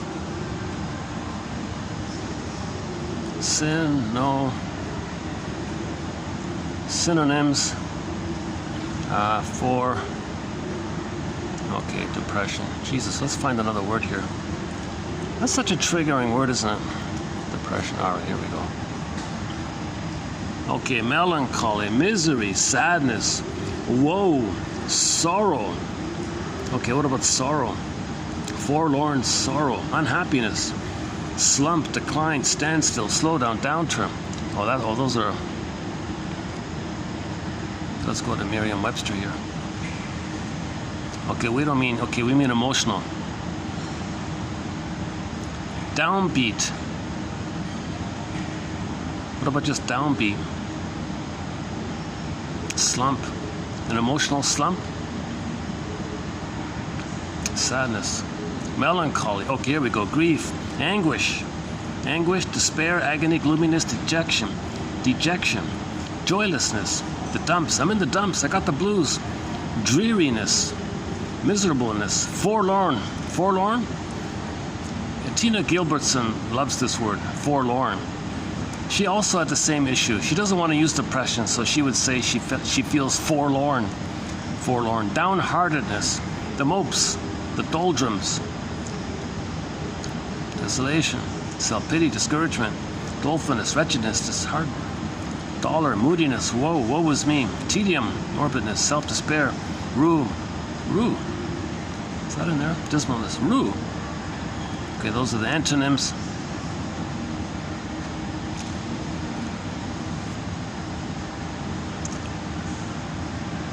Agony, anguish, gloom, misery, blues. There's the blues. He's got the blues.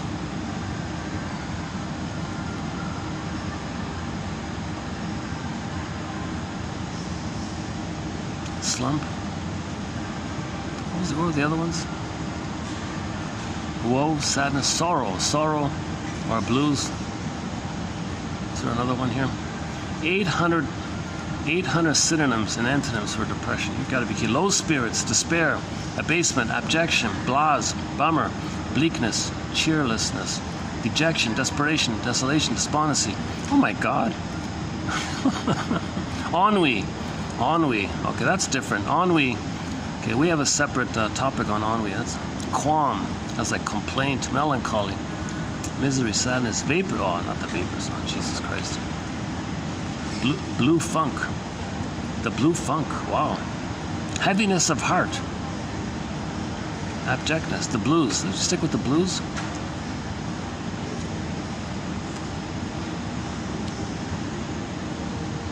You can never get rid of these pop-up ads, eh? They always do that. Hard times.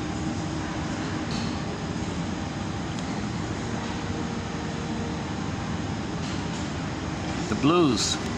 Affliction, calamity, anguish, disorder, ordeal, pain, sorrow, trial, tribulation, woe, torment, crux, adversity,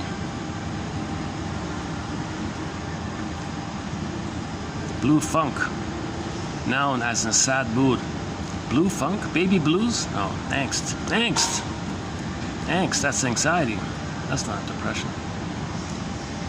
Just stick with the blues? Okay, why don't we just stick with the blues then? We have a 1-minute song from the Ally McBeal show called The Blues. I got the blues. So Renee, the singer, is looking to the girl on the one side. She's got the blues. She's going to tell you a story about her childhood problem. And the boyfriend on the other side, he's got the blues, and he's going to tell you his hardship story. They've got the blues, the two of them. They've got the blues. We've got the blues. I've got the blues. It's only 1 minute long. Let's see.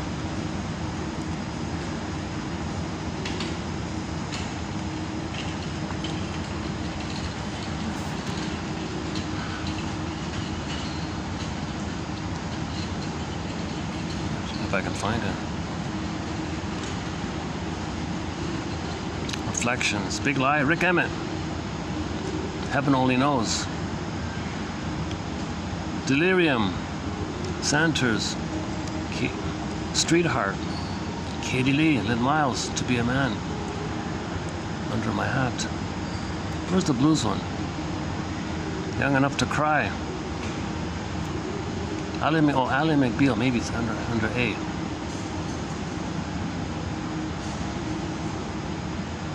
Ally McBeal, yeah, okay. And I don't know what I've done to deserve this isolation. Well, honey, you screwed your friends. Even so, my life hasn't been so charmed. And I'm pretty rough. When I was a kid, she's gonna tell you about my dad. Wrong mother burned up in a factory in Springfield, Mass. He's gonna tell you about his baby brother hustling down the streets, selling his ass. He's got blues, this boy. He's got blues. You can hear it in his music. She's got blues. This girl, she's got blues. You can hear it, you can hear it. When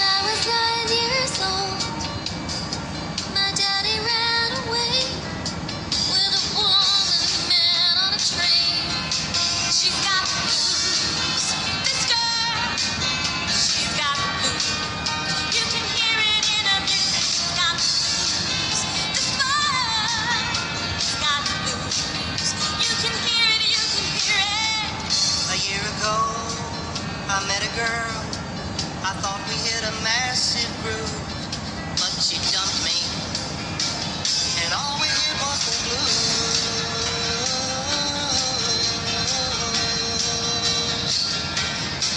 I got the blues. This boy, he's got the blues. You can hear it in my music. I got the blues. This girl, she's got the blues. I really got the blues. I got the blues. This boy, this girl, you can hear it in his music. I got the blues. This boy, he's got the blues. You can hear it in his music. We got the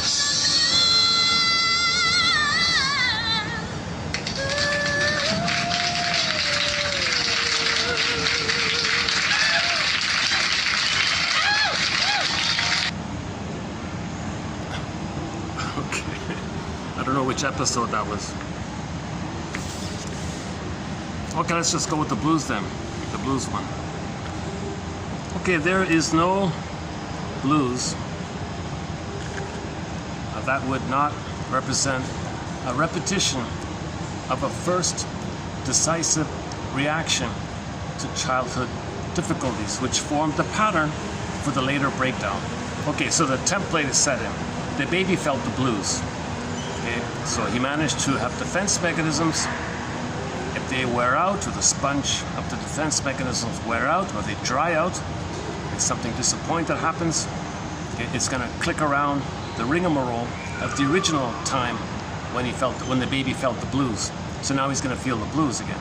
So if there's a current blues, okay, that's going to be a reflection of the inner blues, as above, so below.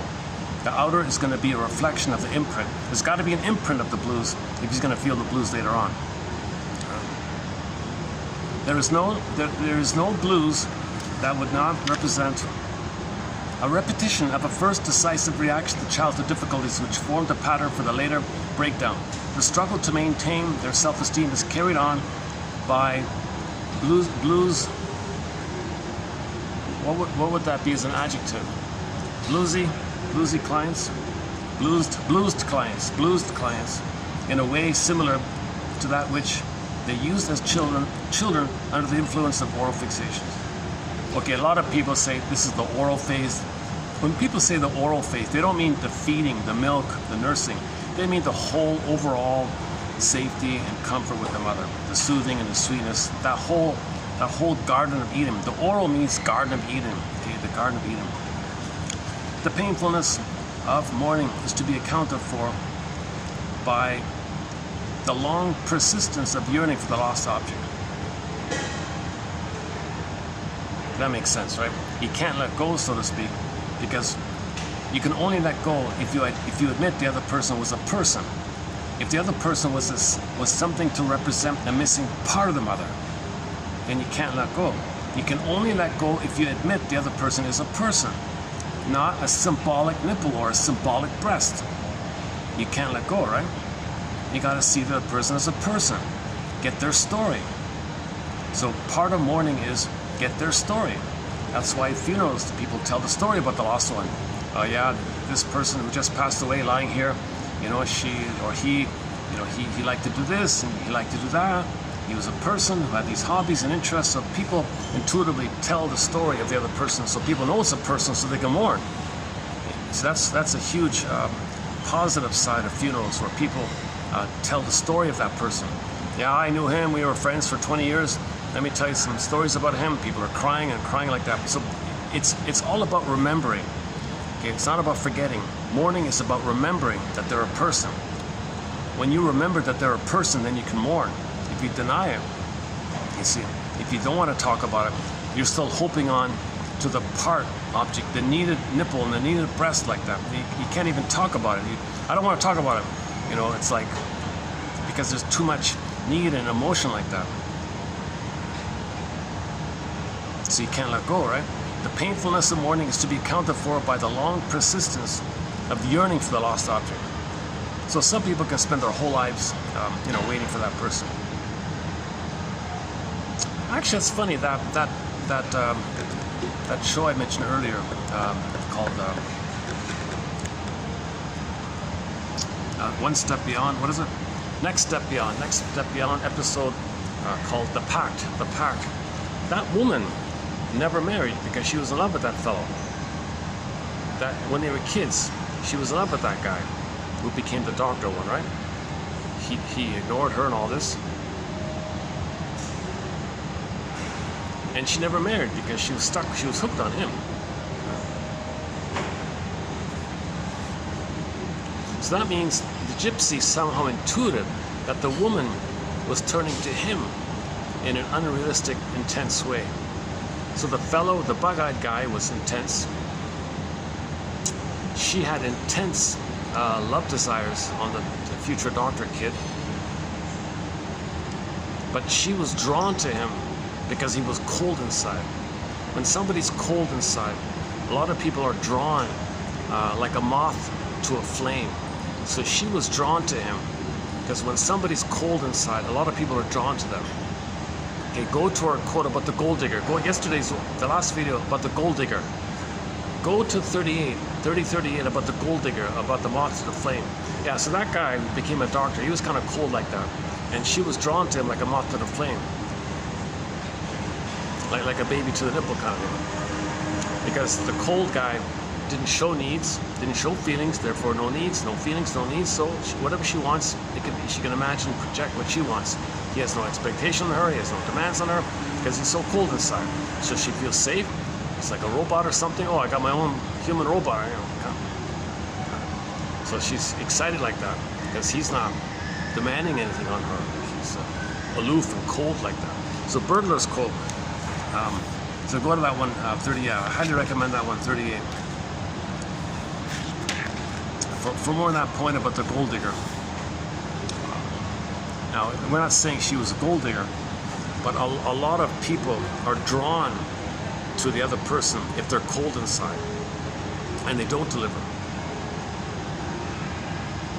Okay, let's go on here. Ellen Deutsch.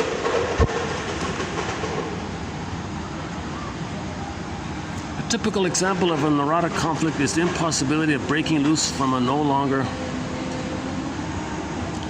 A typical example of a neurotic conflict is the impossibility of breaking free from a no longer loved object. Yeah, you can't let go because you see them as a part, right? In such conflict situations, analysis always reveals the repetition of an infantile prototype. Yeah, same like the other one. Okay, let's figure out the next one here. Okay, next one here, Mr. Devereaux. An integral part of the transference situation. Is that all true? Okay, let's just focus on the blues one. Is this one here? Okay, that's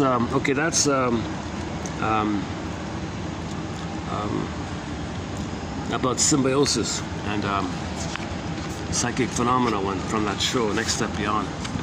Where's the blues one? We have some more blues quotes. Hang on.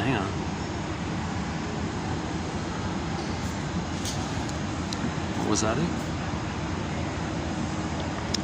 Okay, Melanie Klein believed that the client's feeling of loss and sorrow, the blues, loss and sorrow. Okay, loss and sorrow. All right, let's go with sorrow.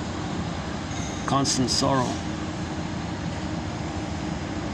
can occur only when the warmth of a relationship with a loving, whole person has once been experienced. And that this cannot happen as long as the relationship is purely on the level of need and satisfaction of that need by a part object, the breast. Okay, so if the partner was supposed to do what the breast should have done and you don't know it, you're not going to mourn. You see? Not until the object is loved as a whole can its loss be felt as a whole. This is presumed to occur when the ego becomes more fully organized. So the baby's ego isn't developed. He needs the breast. The breast was missing. The bottle was used. The schedule was used. Mother was doing it wrong and all. I mean, she was angry about it or resentful about it. some mothers want to jiggle the memories at the office to have power over the fellows. So she doesn't even breastfeed the baby. The baby thinks, oh my God, I never got the breast. So later on, they find somebody to stand in for the breast, and then if they don't get married, they can't let them go, kind of thing. Like that show, like that episode called The Pact with the kid, the three there. Melanie Klein believed that this feeling of loss and sorrow can occur only when the warmth of a relationship with a loving, whole person has once been experienced. Okay, so everybody needs to have an original experience of being loved.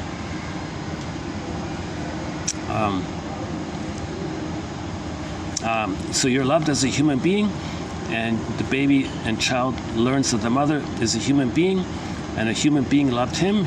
He was loved by a human being, and she's a woman, and he's a person, she's a person, he's a person, called whole object relations. Melanie Klein believed that this feeling of loss and sorrow can occur when the warmth of a relationship with the loving whole person has once been experienced. Yeah, so if the baby never had the experience of being loved by a mother, a full human loving mother, if he never had that, right? And that's not going to happen as long as the relationship is purely on the level of need and satisfaction.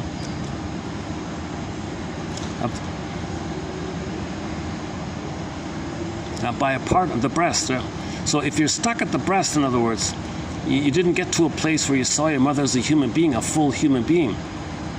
If you're traumatized during the breast time, right, that's the part object, the nipple and the breast. If you're traumatized there, you don't mourn losses. You'll yearn, you're stuck, you're kind of like, you can't mourn. You only mourn when you see the other person as a human being. So you got to update your story. Your original story was the breast was everything for the baby. The breast was the universe. You're my first, you're my last, you're my everything. The breast for the baby was the whole world. You know, it was everything. You can't let go of that. Not until the object is loved as a whole can its loss be felt as whole. So the baby's got to get to a place where the mother is a person, not a breast. If the baby never got to the place where the mother was a person and still only a breast, okay, the imprint is there, they won't mourn losses. Interesting theory, okay. That's an interesting point. We should follow up on that one later on. Melanie Klein. Let's check out that one here.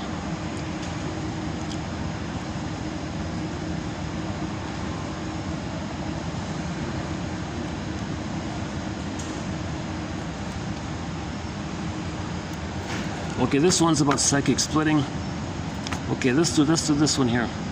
Okay, Zetzel53 understood Melanie Klein's quote-unquote depressive position to refer simply to the growth of object relationships in an ambivalent setting.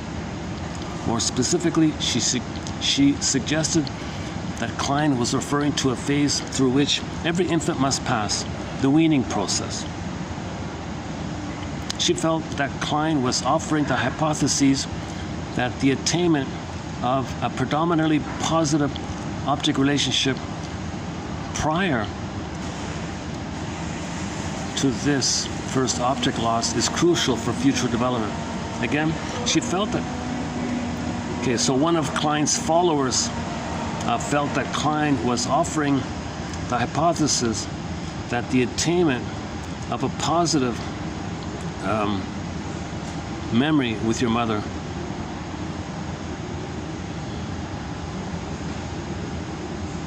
is crucial for future development. Okay, fair enough. If the baby doesn't feel safe with the mother, they can't develop. They're frozen there. Stunted development, developmental arrest, fixation, fixated at the rejection level. You can't develop if your mother hurts you and pains you. You can't develop. You don't feel safe. You're in survival mode. Your unconscious is filled with jungleism. It's going to be reflected in your jungleism attitudes. If you're cynical, my greed, your greed, okay, that's trauma like that. Anybody with jungleism slogans, okay, they're coming from a place of trauma with the mother in the beginning, because the baby thinks he's going to be a goner. It's a jungle for the baby. Mother's a sea monster. Mother's a cyclops. It's a survival kind of thing. So he's not going to develop if he's stuck, terrorized with the first. If in other words, the baby's rage at the breast makes him think that his mother's a monster. Put it that way. The essentially oral pleasure is only one factor in the experience satisfying the infant's need for warmth, touch, love, and care. Again, the essentially oral pleasure is only one factor in the experience of satisfying the baby's need for warmth, tenderness, care, etc.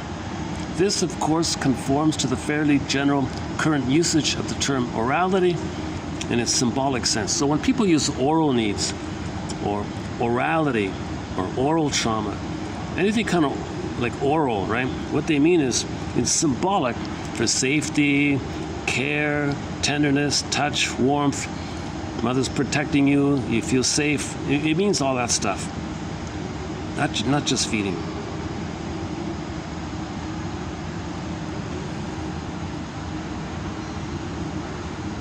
Okay, this one's about being triggered. Okay.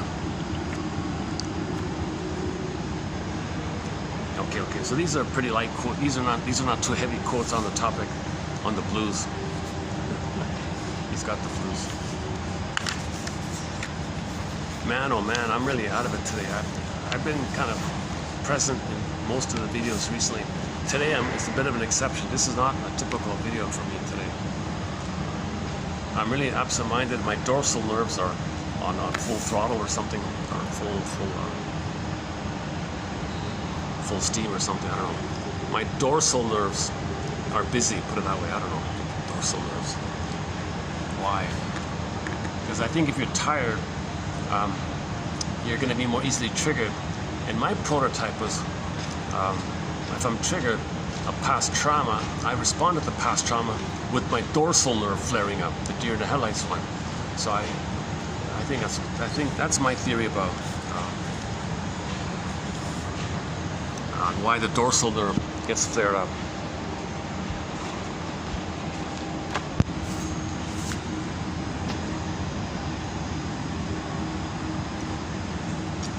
Let me be a little lazy with 3039. I might have a readout. I might have it on the phone here. I did a preview of 3039 about the miser and what else? The miser, repetition compulsion, the stinginess. Yeah, okay. So since I've discussed it a fair bit, can I just let the iPhone read it? And it's there for your reference. Let's see, where are we here? 3039, right? Do we still have it? Is that it? The idea that, okay, good. Welcome back. Oh. Okay, let's see how it sounds. It's about 5 minutes long. The idea that she was producing neurotic repetition in the transference seemed silly to her. One could reconstruct, however, that she repeated the mother situation in the transference. The mother was conceived by her to be a draining monster. What the client did not even suspect was that she was masochistically attached to this mother, always wanting, through her provocations, to push her mother into the situation of refusing, so that she in turn might indulge in hatred toward her. How easily a neurotic can manufacture affront. These neurotics transfer their unconscious feelings toward the original alleged malefactor of their nursery to the people who surround them in their adult life. The neurotic uses transference constantly and exclusively. It constitutes his one and only emotional tie. The difference between extra-analytic and analytic transference is that the outer world takes it at face value, whereas the analyst reduces it by interpretations to the infantile situation, using it as the vehicle for cure. Neurotic men who cannot bear the thought of supporting wives are the victims of an early infantile conflict.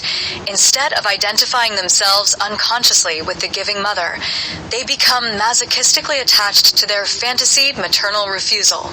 To counteract the reproach of their inner conscience, which objects to stabilization on the rejection level, they promote a violent and pseudo-aggressive defense mechanism, the one purpose of which is refusal. Later, when they are older, that defensive refusal leads to refusal in monetary matters.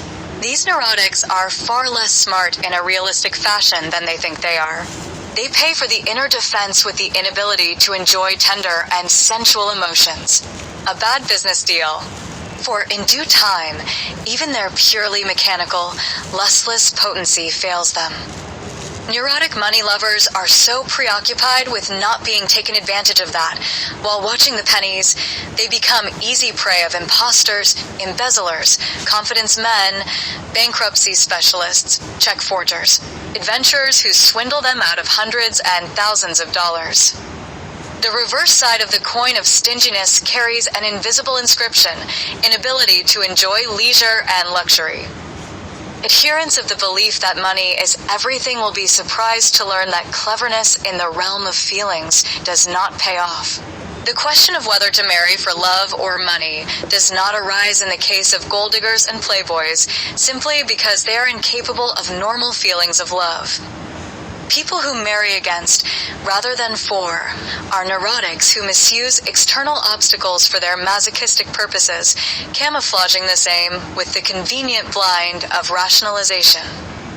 If he is a writer of talent, his work corresponds to Robert Gulfillan's theory: poetry is truth-dwelling in beauty. Truth here refers to the creative writer's ability to present unconscious facts psychologically correctly, whether he fictionalizes, dramatizes, lyricizes, or satirizes his material. Beauty, in this formula, hints at secondary elaboration, adorning and expressing the crude, unconscious defensive material in a form enjoyable to the reader. First should come a period of self-scrutiny to determine whether there exists a pattern of repetitive mistakes. Only if this self-scrutiny reveals to the individual an inkling of such a neurotic pattern, a pattern which cannot be corrected by himself, should analysis be sought. Take stock of your abilities.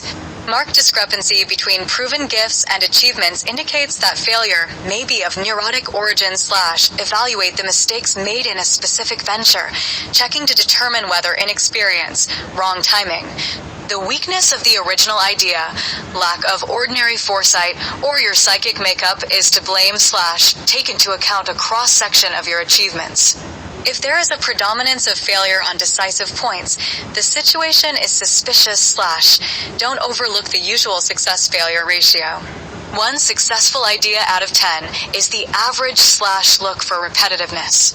If you always quarrel with your partner, always get in trouble with your customers, always use wrong timing, and keep coming up against the same stumbling block, neurosis is indicated / watch for the habit of making excuses for your failures, such as blaming the meanness of others. On the other hand, unawareness of the possibility of encountering such meanness can only be accounted for by neurotic pseudo-naivete / scrutinize the standard excuse. How was I to know? Look back and try to determine whether you overlooked, in any given situation, clearly indicative signs of the outcome / estimate the amount of emotional involvement after failure. To dwell upon fantasies of being unjustly treated and to waste time in unproductive revenge ideas is plainly neurotic. That last section was sort of a checklist. For anybody to think about whether they're neurotic or not.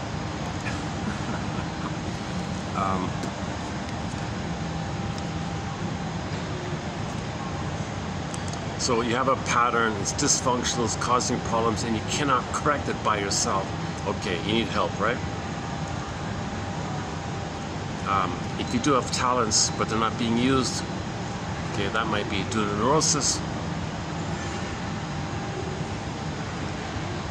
But sometimes if you're not successful, well, let's be realistic, maybe the idea wasn't wasn't a good idea, maybe wrong timing, lack of experience, or maybe it was your neurosis that caused the problem. Again, if there's a pattern of failure at key moments, that's another one. Be mindful of the success-failure ratio. One successful idea out of 10 is the average. We post 10 quotes here, and it does work. 1 out of 10.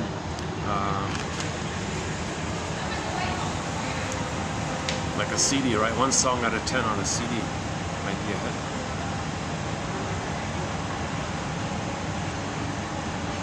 Okay, if the guy is always, or if he has a constant, if he's constantly quarreling with his customers, or if he's constantly quarreling with a partner, or he finds the same kind of stumbling block in his life, okay, neurosis is indicated. If the person is constantly making excuses and blaming, and that's another clue.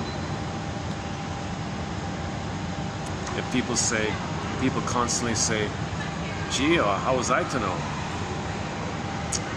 Well, did you all maybe have a habit of overlooking red flags?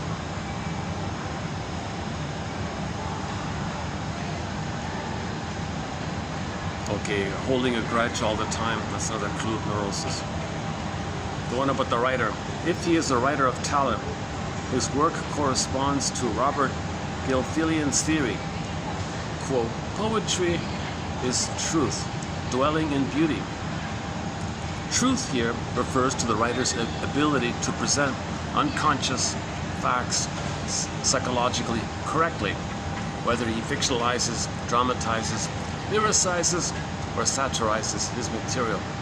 Beauty in this formula hints at secondary elaboration, adorning and expressing the crude, unconscious, defensive material in a form enjoyable to the reader. Yeah, Bergler's theory about psychic masochism might be one of these crude ideas, but he makes it fun with the unconscious courtroom, the Alice in Wonderland kind of courtroom. So the soul finally gets a lawyer. The soul's lawyer says to the judge, "Come on, judge. The soul is innocent. Did the soul save the mother? No. Is he in pain? Yes. Did he libidinalize the pain? Yes. Well, he's guilty. Oh, come on." Okay, long story short, can we let him confess to a lesser crime to preserve some kind of pseudo feeling that he's active? Give him some kind of neurotic pride as a defense against this? Let's let him confess to the lesser crime, the rescue station, pseudo-aggression. Judge says fine, as long as he doesn't know that he's tied to the mother, that whatever he's doing, it's the aim is to replay the rigmarole. Now he can, okay, so pause here. A person can only get out of this script if in the conscious realm. If it's only in the unconscious, that's what's going on. So you got to be conscious of the unconscious. Like that. So that's a fun little thing Bergler was doing with the courtroom about that.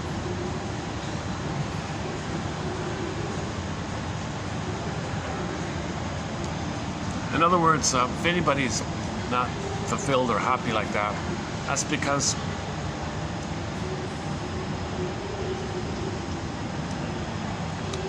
they're afraid to break the tie to the mother. The tie to the mother is to re-experience her pain and not know it.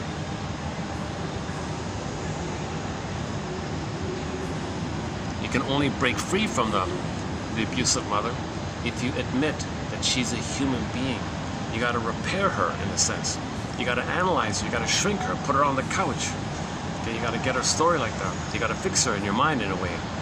You got to see her as a person. You never had the experience of a human loving mother loving you. Remember, the good mother died at birth. Remember in the fairy tale, the mother dies at birth, and you got a wicked step queen filling in. It's the same mother, but the baby perceives the mother as a good mother in the uterus, but at birth could.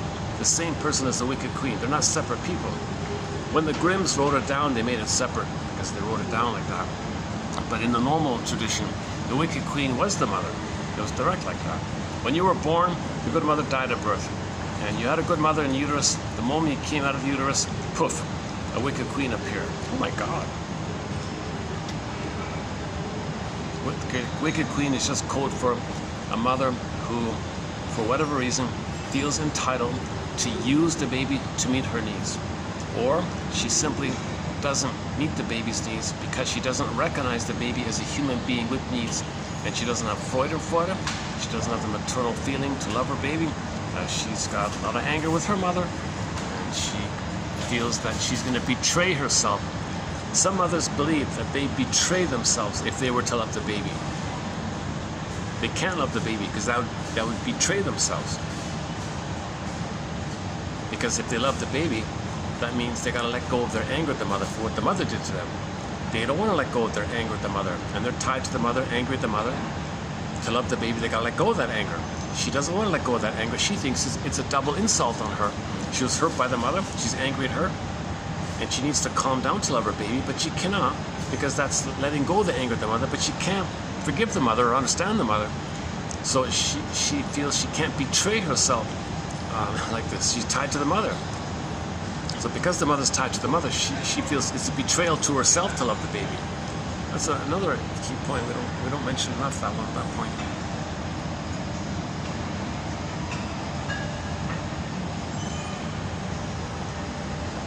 Yeah, okay, so psychic mask, he calls that the basic neurosis. That's his sort of main kind of book that 1945, is it? Or 55, I forgot. The basic neurosis. Most people say it's the gap between who you would have been had you been loved and where you are now. That gap is the pain. That's the basic anxiety or the basic neurosis. Okay, fair enough. It's a general kind of thing. Or your social mask or your false self. The gap between your missing authentic self and the false self, that little gap area has all the pain like that. That's the basic anxiety. Yeah, so when you get married, it's for the mutuality. It's for the warmth and all that, right? So people marry forward, like they have a rapport with somebody, and they have I statements. They can make I statements. There isn't this mind-reading stuff going on. There isn't this collusion where you're not going to bring something in the open or something. So go to the last video in the park about the collusions. Jörg Willie's book called Couples and Collusion. So if you're marrying out of collusion, that means you're marrying against where you currently are. So your marriage is motivated by trying to escape something. Marriage is supposed to be like about a positive forward thing, not just the reactivity of escaping something. So in that gold digger story, the woman was unhappy at home. So yes, she was a gold digger, but at the same time, she wanted to escape the home. So she wasn't marrying to love the guy or anything like that. She just thought he's rich, he escapes the home, good enough. Now that woman was a failed gold digger. So she went to Burglar. Burglar, please help me to be a successful gold digger. He said, that's nonsense. Therapy is about healing the soul. If you have your soul back and you feel like a human being, you'll have ethics, morality, virtue, warmth, you'll be a human being who cares and loves. You won't be a gold digger. So if you do therapy, your agenda to be a gold digger is at risk. That's a good quote. Go to 3038 once again. I wonder about the gold digger one. That's one of the best quotes I think so far. Yeah, in the top, we posted 10,000 quotes, and let's say 1,000 are the best of the 10,000. That would be in the 1,000 for sure. That gold digger one. People who marry against rather than for are neurotics who misuse external obstacles for their masochistic purposes, camouflaging this aim with the convenient blind of rationalization. Rationalization is the beliefs and excuses you make to not feel the pain that you're lying to yourself. You BS yourself, that's called rationalization. And you BS to others, also called rationalization. Not knowing that it's the pain that's creating these excuses. It's all like camouflage. The question of whether to marry for love or money does not arise in the case of playboys and gold diggers simply because they are incapable of normal feelings of love. Oh yeah, in that 38 one, the gold digger said to Burglar, so are you telling me I should choose between marrying for love and money? He said, oh, that option is not available to you. You don't have the capacity to marry for love. He's very direct, Burglar.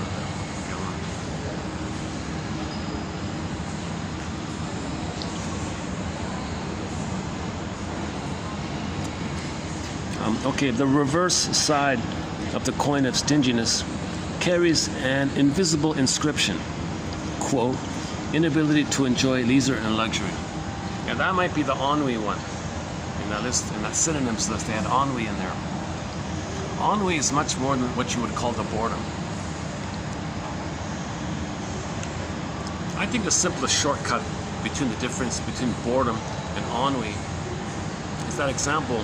It's an overgeneralization, I know, but people who don't have money kind of have hopes and dreams that if they get something, they might be happy.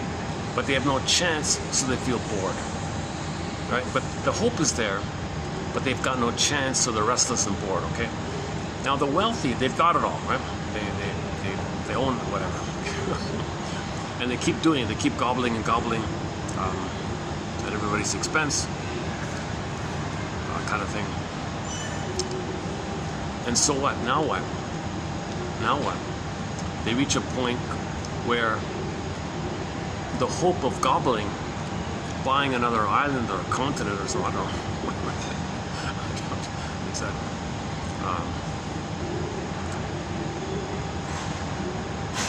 Doesn't do anything for them. But they always had. But in the greed mode, there was always a little hope like that. But it reaches a point where the greed was so extreme. Now what? They reach a point where buying your 10,000th Ferrari, it's not going to do anything for you. You've already got 9,999 Ferraris. Buying one more, it's not going to do anything for you. So you reach that point at some point, whatever it is, where, geez, now what? Click, ennui. If that hope is gone, see, the poor people have hope, but they've got no chance, so they're bored. The ennui people, the wealthy, they've got it all, but it didn't work. Gobbling wasn't mother's breast. Okay, remember, the gobbling is symbolic of mother's breast. Gobbling up something is not mother's breast in the past. It doesn't work. But you kept gobbling and gobbling. It's a repetition compulsion to know that your mother didn't feed you, she betrayed you, used the schedule and the bottle and the force feeding, woke you up when you were sleeping, made you cry yourself to sleep. She did all these extremely abusive things. They read that book by Mr. Watson or something. This crude, really unbelievably crude book by W.B. Watson or something. We posted a quote from it. It's about how to hurt your baby. It's a long, detailed catalog of how to abuse your baby and torture your baby with all these excuses. How to calcify your baby's soul, how to murder your baby. So he had this whole long list, and it was a best-selling book. I think it was part of the pillage and the plunder system to create flying monkeys and all that stuff. So people who were raised by that book, I guess, if they become greedy and it doesn't work anymore, enter ennui. Now ennui is linked with envy. Envy is linked with the wicked queen. Now they want to remove the source of anything considered good, because going for something good doesn't do anything for them. So the only thing left is to see the goodness damaged. So it's mainly like the wicked queen. Mainly envy, right? So the ennui and envy in the Inside Out 2 film, ennui and envy were at the console together, right? And the sarcasm was underneath for the ennui, the sarcasm because the chasm, the geological metaphor, the earth opening up, the chasm in the earth. Okay, the mind workers are called sarcasm. They were sarcastic. The sarcasm, the sarcasm feeling, that's from the chasm in the earth. If the sarcasm in the unconscious linked to ennui on the surface. Ennui's body was envy. And in an Inside Out 3 version, you can easily blend ennui and envy and poof, create a wicked queen character, some kind of evil character like that. Just a hatred of the good all the time. So ennui is much more than boredom. Ennui is much more than what you would call the boredom. In the trailer for Inside Out 2, they said, my name is ennui. On what? On what? It's what you would call the boredom.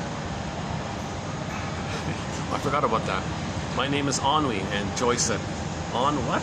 No, not on what. It's a French word which means this anger that nothing you get will be mother's love in the past, and you've tried, you've gobbled up, and I've got no more hope anymore. It's way beyond boredom. It crossed over to an extremely cynical, sarcastic mode because of the chasm image called due to weaning trauma, right?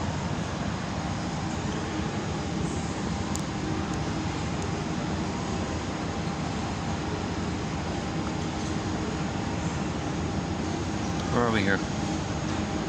Inability to enjoy leisure and luxury. Yeah, they may put on a show that they enjoy leisure and luxury, maybe in a neurotic way or a gotcha way or look at me way or narcissistic way, but they're not really enjoying it, I don't think. It's usually. Burglar also says the more of a success hunter stingy people and playboys and gold diggers are, the more that's defensive against the psychic masochism, the more they got to run away from the pain that mother caused. And they need enough energy to avoid the pain. So the more pain, the more energized they are to recreate the pain. So they become a success hunter or whatever. All right, neurotic money lovers are so preoccupied with not taking advantage of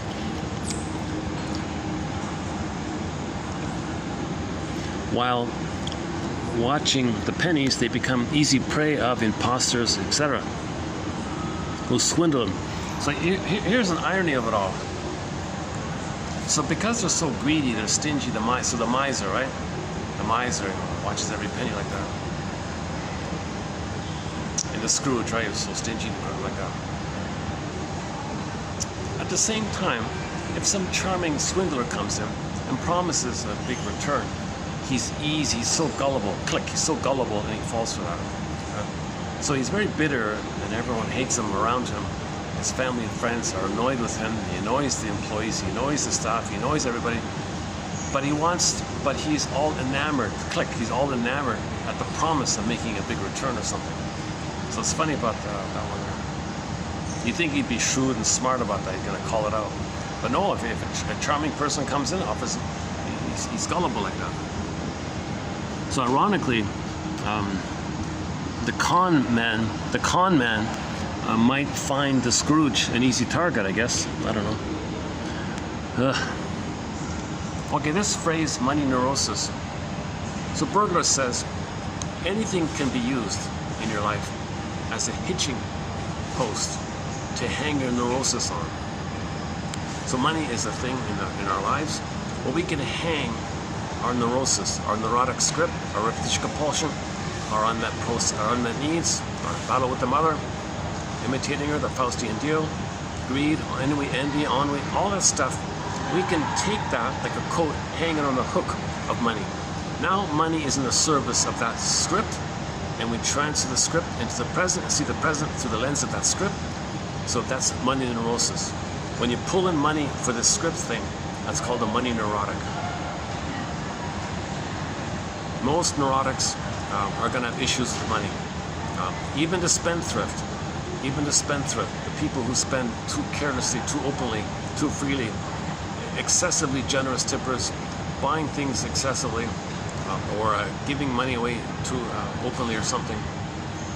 Burglar calls that neurotic because what you're saying is, he thinks, not mentioned too often. It's called a positive magic gesture. The person is desperately trying to say, you see how nice I am to other people? I barely know them and I'm so generous and nice to them. That's what I wanted my mother to do for me. She didn't do it. I'm trying to show my mother, this is what I wanted. See this person who has a problem? See how nice I am to them? Well, I had a problem. I'm showing you what I wanted with you. It's called a positive magic gesture. Usually it's a negative magic gesture. Mother hurt you, so you hurt others because you want to say that you didn't like how your mother hurted you. So hurting others is a communication that you didn't like how your mother treated you, while positive magic gesture is saying, I wish my mother had treated me this nice way that I'm treating others. So the spendthrift is also neurotic. Not only the miser and the greedy types and the success hunters, etc., also the spendthrift. We don't have a quote on a spendthrift. Maybe we'll dig one up. Okay, what about the miser? Yeah, the miser can't support his family because, so the miser identified with the miser mother. If the mother was a miser emotionally, and he becomes the mother, then his family, his own kids, his wife, are him. He's going to treat them in a stingy way, the way his mother had treated him in a stingy way emotionally. So he'll deprive his family of good things because his mother deprived him of the good things he needed. Crossed over, Faustian deal, he becomes her. So he sees, he's a little psychotic, right? He sees his own kids as him back then, and is going to treat them the way his mother treated him because he's become the mother in a Faustian deal. He feels important, he feels proud. Aha, I got it, I got it. And he feels proud of this. You know, the poor kid is, I don't know, he's got money. We're not talking about whether or not he has money or not. He has the money, right? So let's say that the poor kid has no skateboard, and all the other kids have a skateboard. I don't know, just for example. He's proud that he won't buy his son a skateboard. No way, man. No way. Victory, victory, victory. He's tied to the mother. He's one with the mother. Talionic feeling. Okay. He's getting, quote unquote, the talionic feeling onto his kid because he's become the mother. The talionic feeling is identification. A synonym for identification with the aggressor is the talionic feeling, or the talionic dynamic, or the talionic impulse, or what do you want to call it? This talionic stuff, okay, eye for eye stuff, because mother hurt him, deprived him, he becomes her, he deprives his kid. That's talionic, right? Eye for an eye. Mother robbed him of his soul, he robs his children of his soul. Soul for soul, I don't know, however you want to say it.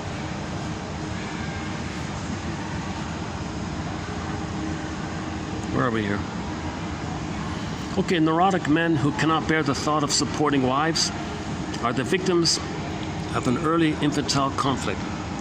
Instead of identifying themselves unconsciously with the giving mother, they become masochistically attached to their fantasized maternal refusal. Okay, so they become the refusing mother. To counteract the reproach of their inner conscience, which objects to the stabilization on the rejection level, okay, the psychomasochism, they don't want to confess to this major crime, so they refuse the kids in a pseudo-aggression. They promote a pseudo-aggressive defense mechanism, the one purpose of which is refusal. So the pseudo-aggression is they're going to refuse. He was passive with the mother refused him, he was passive. Now he's going to be the active refuser. That's pseudo-aggression. That's the rescue station. Later, when they are older, that defensive refusal leads to refusal in money matters.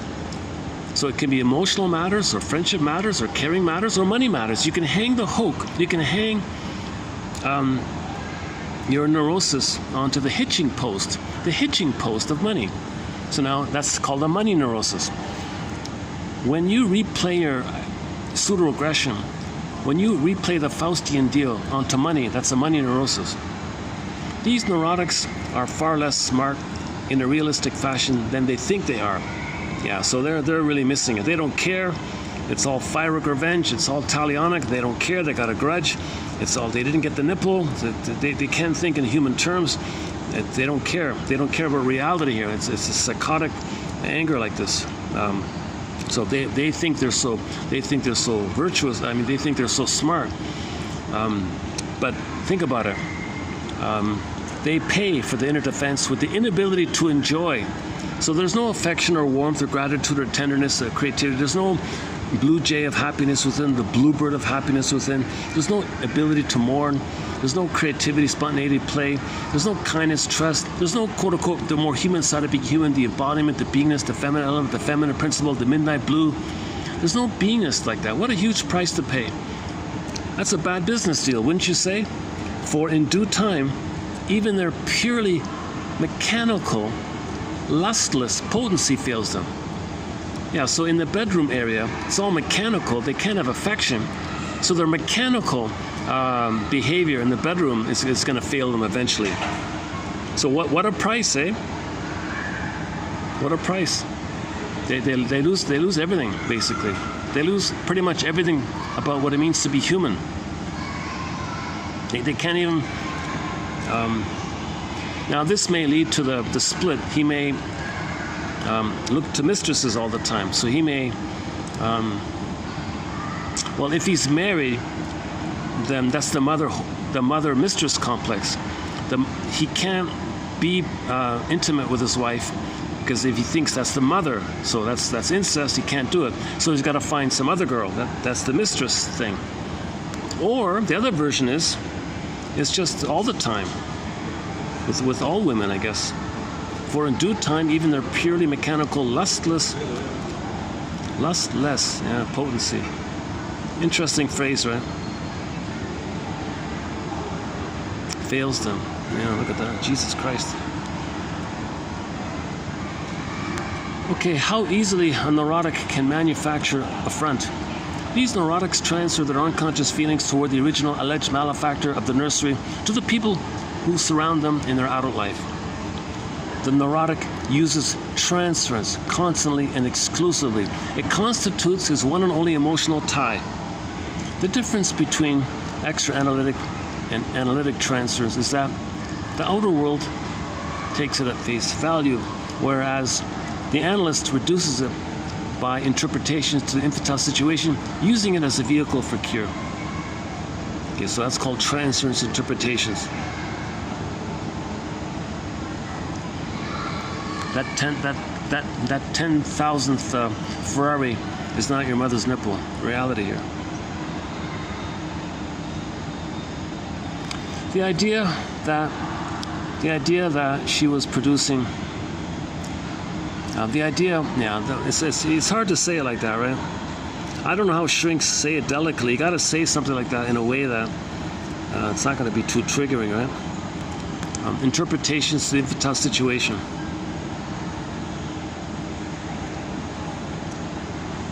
You don't try to meet the person's transference wishes. The shrink isn't the parent. He's got to interpret and make you conscious of your traumatic script, right? So that's the vehicle for cure, making you aware of your traumatic script. All right. The idea that she was producing neurotic repetition in the transference seems silly to her. One could reconstruct, however, that she repeated the mother's situation in the transference. The mother was convinced by her to be a draining monster. What the client didn't even suspect was that she was masochistically attached to this mother, always wanting, through her provocations, to push her mother into a situation of refusing so that she might indulge in her hatred toward her. Yeah, so the end result is the baby hated the mother for what happened. So the rigmarole, the end conclusion is you're going to hate your mother again.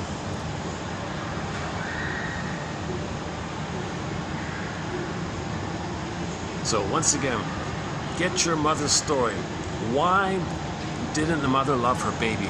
Why? You got to get that why. Okay. The greatest hurt of all, mother failed me. Why? Why didn't the mother love me?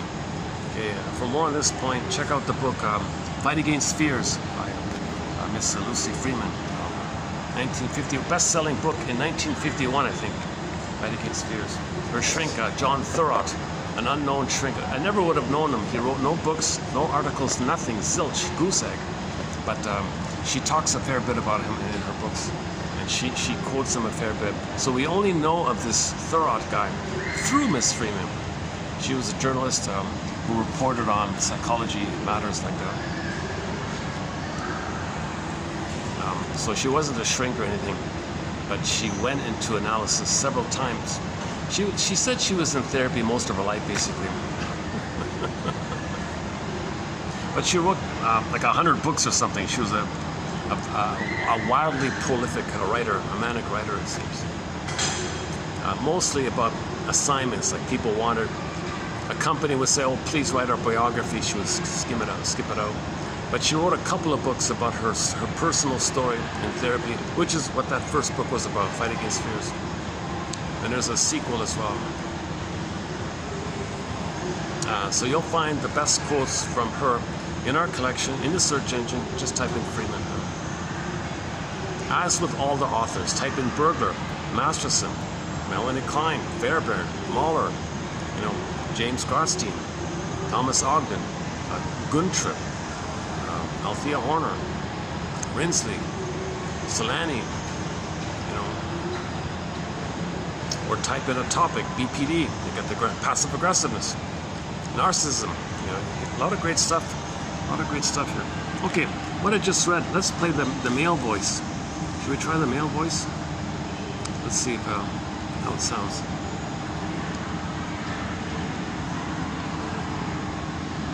Do we have it here? The idea that she was producing neurotic Oh, it doesn't. Oh, there it is, male voice. Yeah, okay. repetition in the transference seemed Okay, hang on. I gotta refresh the thing. It's gonna work. Okay, here are the quotes I just read. Burglar, TQ3039. Click the more link, you'll see the quotes below. And here they are, read out a second time. The idea that she was producing neurotic repetition in the transference seemed silly to her. One could reconstruct, however, that she repeated the mother situation in the transference. The mother was conceived by her to be a draining monster. What the client did not even suspect was that she was masochistically attached to this mother, always wanting, through her provocations, to push her mother into the situation of refusing, so that she in turn might indulge in hatred toward her. How easily a neurotic can manufacture affront. These neurotics transfer their unconscious feelings toward the original alleged malefactor of their nursery to the people who surround them in their adult life. The neurotic uses transference constantly and exclusively. It constitutes his one and only emotional tie. The difference between extra-analytic and analytic transference is that the outer world takes it at face value, whereas the analyst reduces it by interpretations to the infantile situation, using it as the vehicle for cure. Neurotic men who cannot bear the thought of supporting wives or the victims of an early infantile conflict, instead of identifying themselves unconsciously with the giving mother, they become masochistically attached to their fantasied maternal refusal. To counteract the reproach of their inner conscience, which objects to stabilization on the rejection level, they promote a violent and pseudo-aggressive defense mechanism, the one purpose of which is refusal. Later, when they are older, that defensive refusal leads to refusal in monetary matters. These neurotics are far less smart in a realistic fashion than they think they are. They pay for the inner defense with the inability to enjoy tender and sensual emotions. A bad business deal. For, in due time, even their purely mechanical, lustless potency fails them. Neurotic money lovers are so preoccupied with not being taken advantage of that, while watching the pennies, they become easy prey of imposters, embezzlers, confidence men, bankruptcy specialists, check forgers, adventurers who swindle them out of hundreds and thousands of dollars. The reverse side of the coin of stinginess carries an invisible inscription: inability to enjoy leisure and luxury. Adherents of the belief that money is everything will be surprised to learn that cleverness in the realm of feelings does not pay off. The question of whether to marry for love or money does not arise in the case of gold diggers and playboys, simply because they are incapable of normal feelings of love. People who marry against, rather than for, are neurotics who misuse external obstacles for their masochistic purposes, camouflaging the same with the convenient blind of rationalization. If he is a writer of talent, his work corresponds to Robert Gilfillan's theory: poetry is truth dwelling in beauty. Truth here refers to the creative writer's ability to present unconscious facts psychologically correctly, whether he fictionalizes, dramatizes, lyricizes, or satirizes his material. Beauty, in this formula, hints at secondary elaboration, adorning and expressing the crude unconscious defensive material in a form enjoyable to the reader. First should come a period of self-scrutiny to determine whether there exists a pattern of repetitive mistakes. Only if this self-scrutiny reveals to the individual an inkling of such a neurotic pattern, a pattern which cannot be corrected by himself, should analysis be sought. Take stock of your abilities. Marked discrepancy between proven gifts and achievements indicates that failure may be of neurotic origin. Evaluate the mistakes made in a specific venture, checking to determine whether inexperience, wrong timing, the weakness of the original idea, lack of ordinary foresight, or your psychic makeup is to blame. Take into account a cross-section of your achievements. If there is a predominance of failure on decisive points, the situation is suspicious. Don't overlook the usual success-failure ratio. 1 successful idea out of 10 is the average. Look for repetitiveness. If you always quarrel with your partner, always get in trouble with your customers, always use wrong timing, and keep coming up against the same stumbling block, neurosis is indicated. Watch for the habit of making excuses for your failures, such as blaming the meanness of others. On the other hand, unawareness of the possibility of encountering such meanness can only be accounted for by neurotic pseudo-naivete. Scrutinize the standard excuse, "How was I to know?" Look back and try to determine whether you overlooked, in any given situation, clearly indicative signs of the outcome. Estimate the amount of emotional involvement after failure. To dwell upon fantasies of being unjustly treated and to waste time and unproductive revenge ideas is plainly neurotic.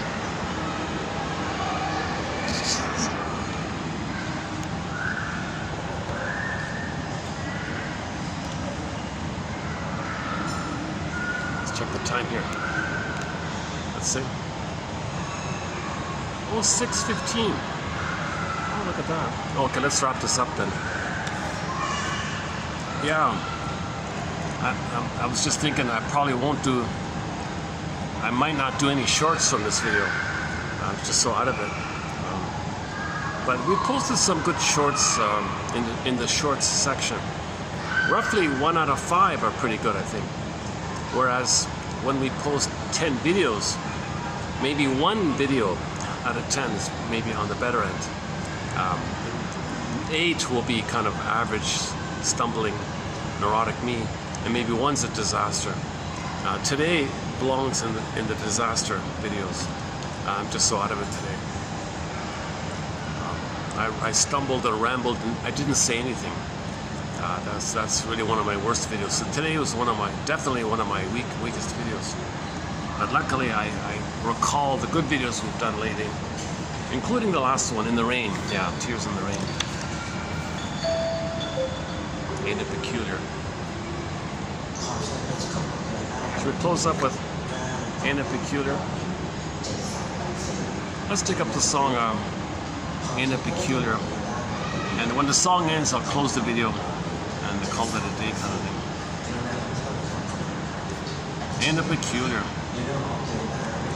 Yeah, so this song, okay, discussed at length in the last video, is about Ain't it Peculiar that the more the mother hurts the baby, the more the baby needs her, desires her, worships her. Like, whoa, the more the mother hurts the baby, rejects the baby, shames the baby, doesn't want the baby, the more the baby's got to flip-flop, psychic splitting, deny all this and compensate with the goddess of idealization. So this imprint, okay, so that means in the present, the guy was saying, I don't know what it is. This girl rejects me, she does me wrong all the time, and I worship her more and more. I love her and need her more and more. She shames me, doesn't call me, hates me, she lies to me all the time, but I ignore all that and I worship her. So the fellow in the song is doing a reflection of what happened in the original template, like today's quote about the original one. So for more on this topic, check out. So we've got 3 versions to play. We got well, it was written by 4 guys, Smokey Robinson and his buddies, but Marvin Gaye is the one who made it famous. But so we can play. Should we just play the Marvin Gaye one? Ain't it Peculiar? Okay, let's just play the Marvin Gaye one. Yeah, the Neville one, the Aaron Neville. I can't. This block, you can't play it. Okay. So, okay. So when this song ends, I'll just hit the stop button. So thanks very much for the love of finding our story, for the love of being like Dorothy, so that Dorothy within can do her thing.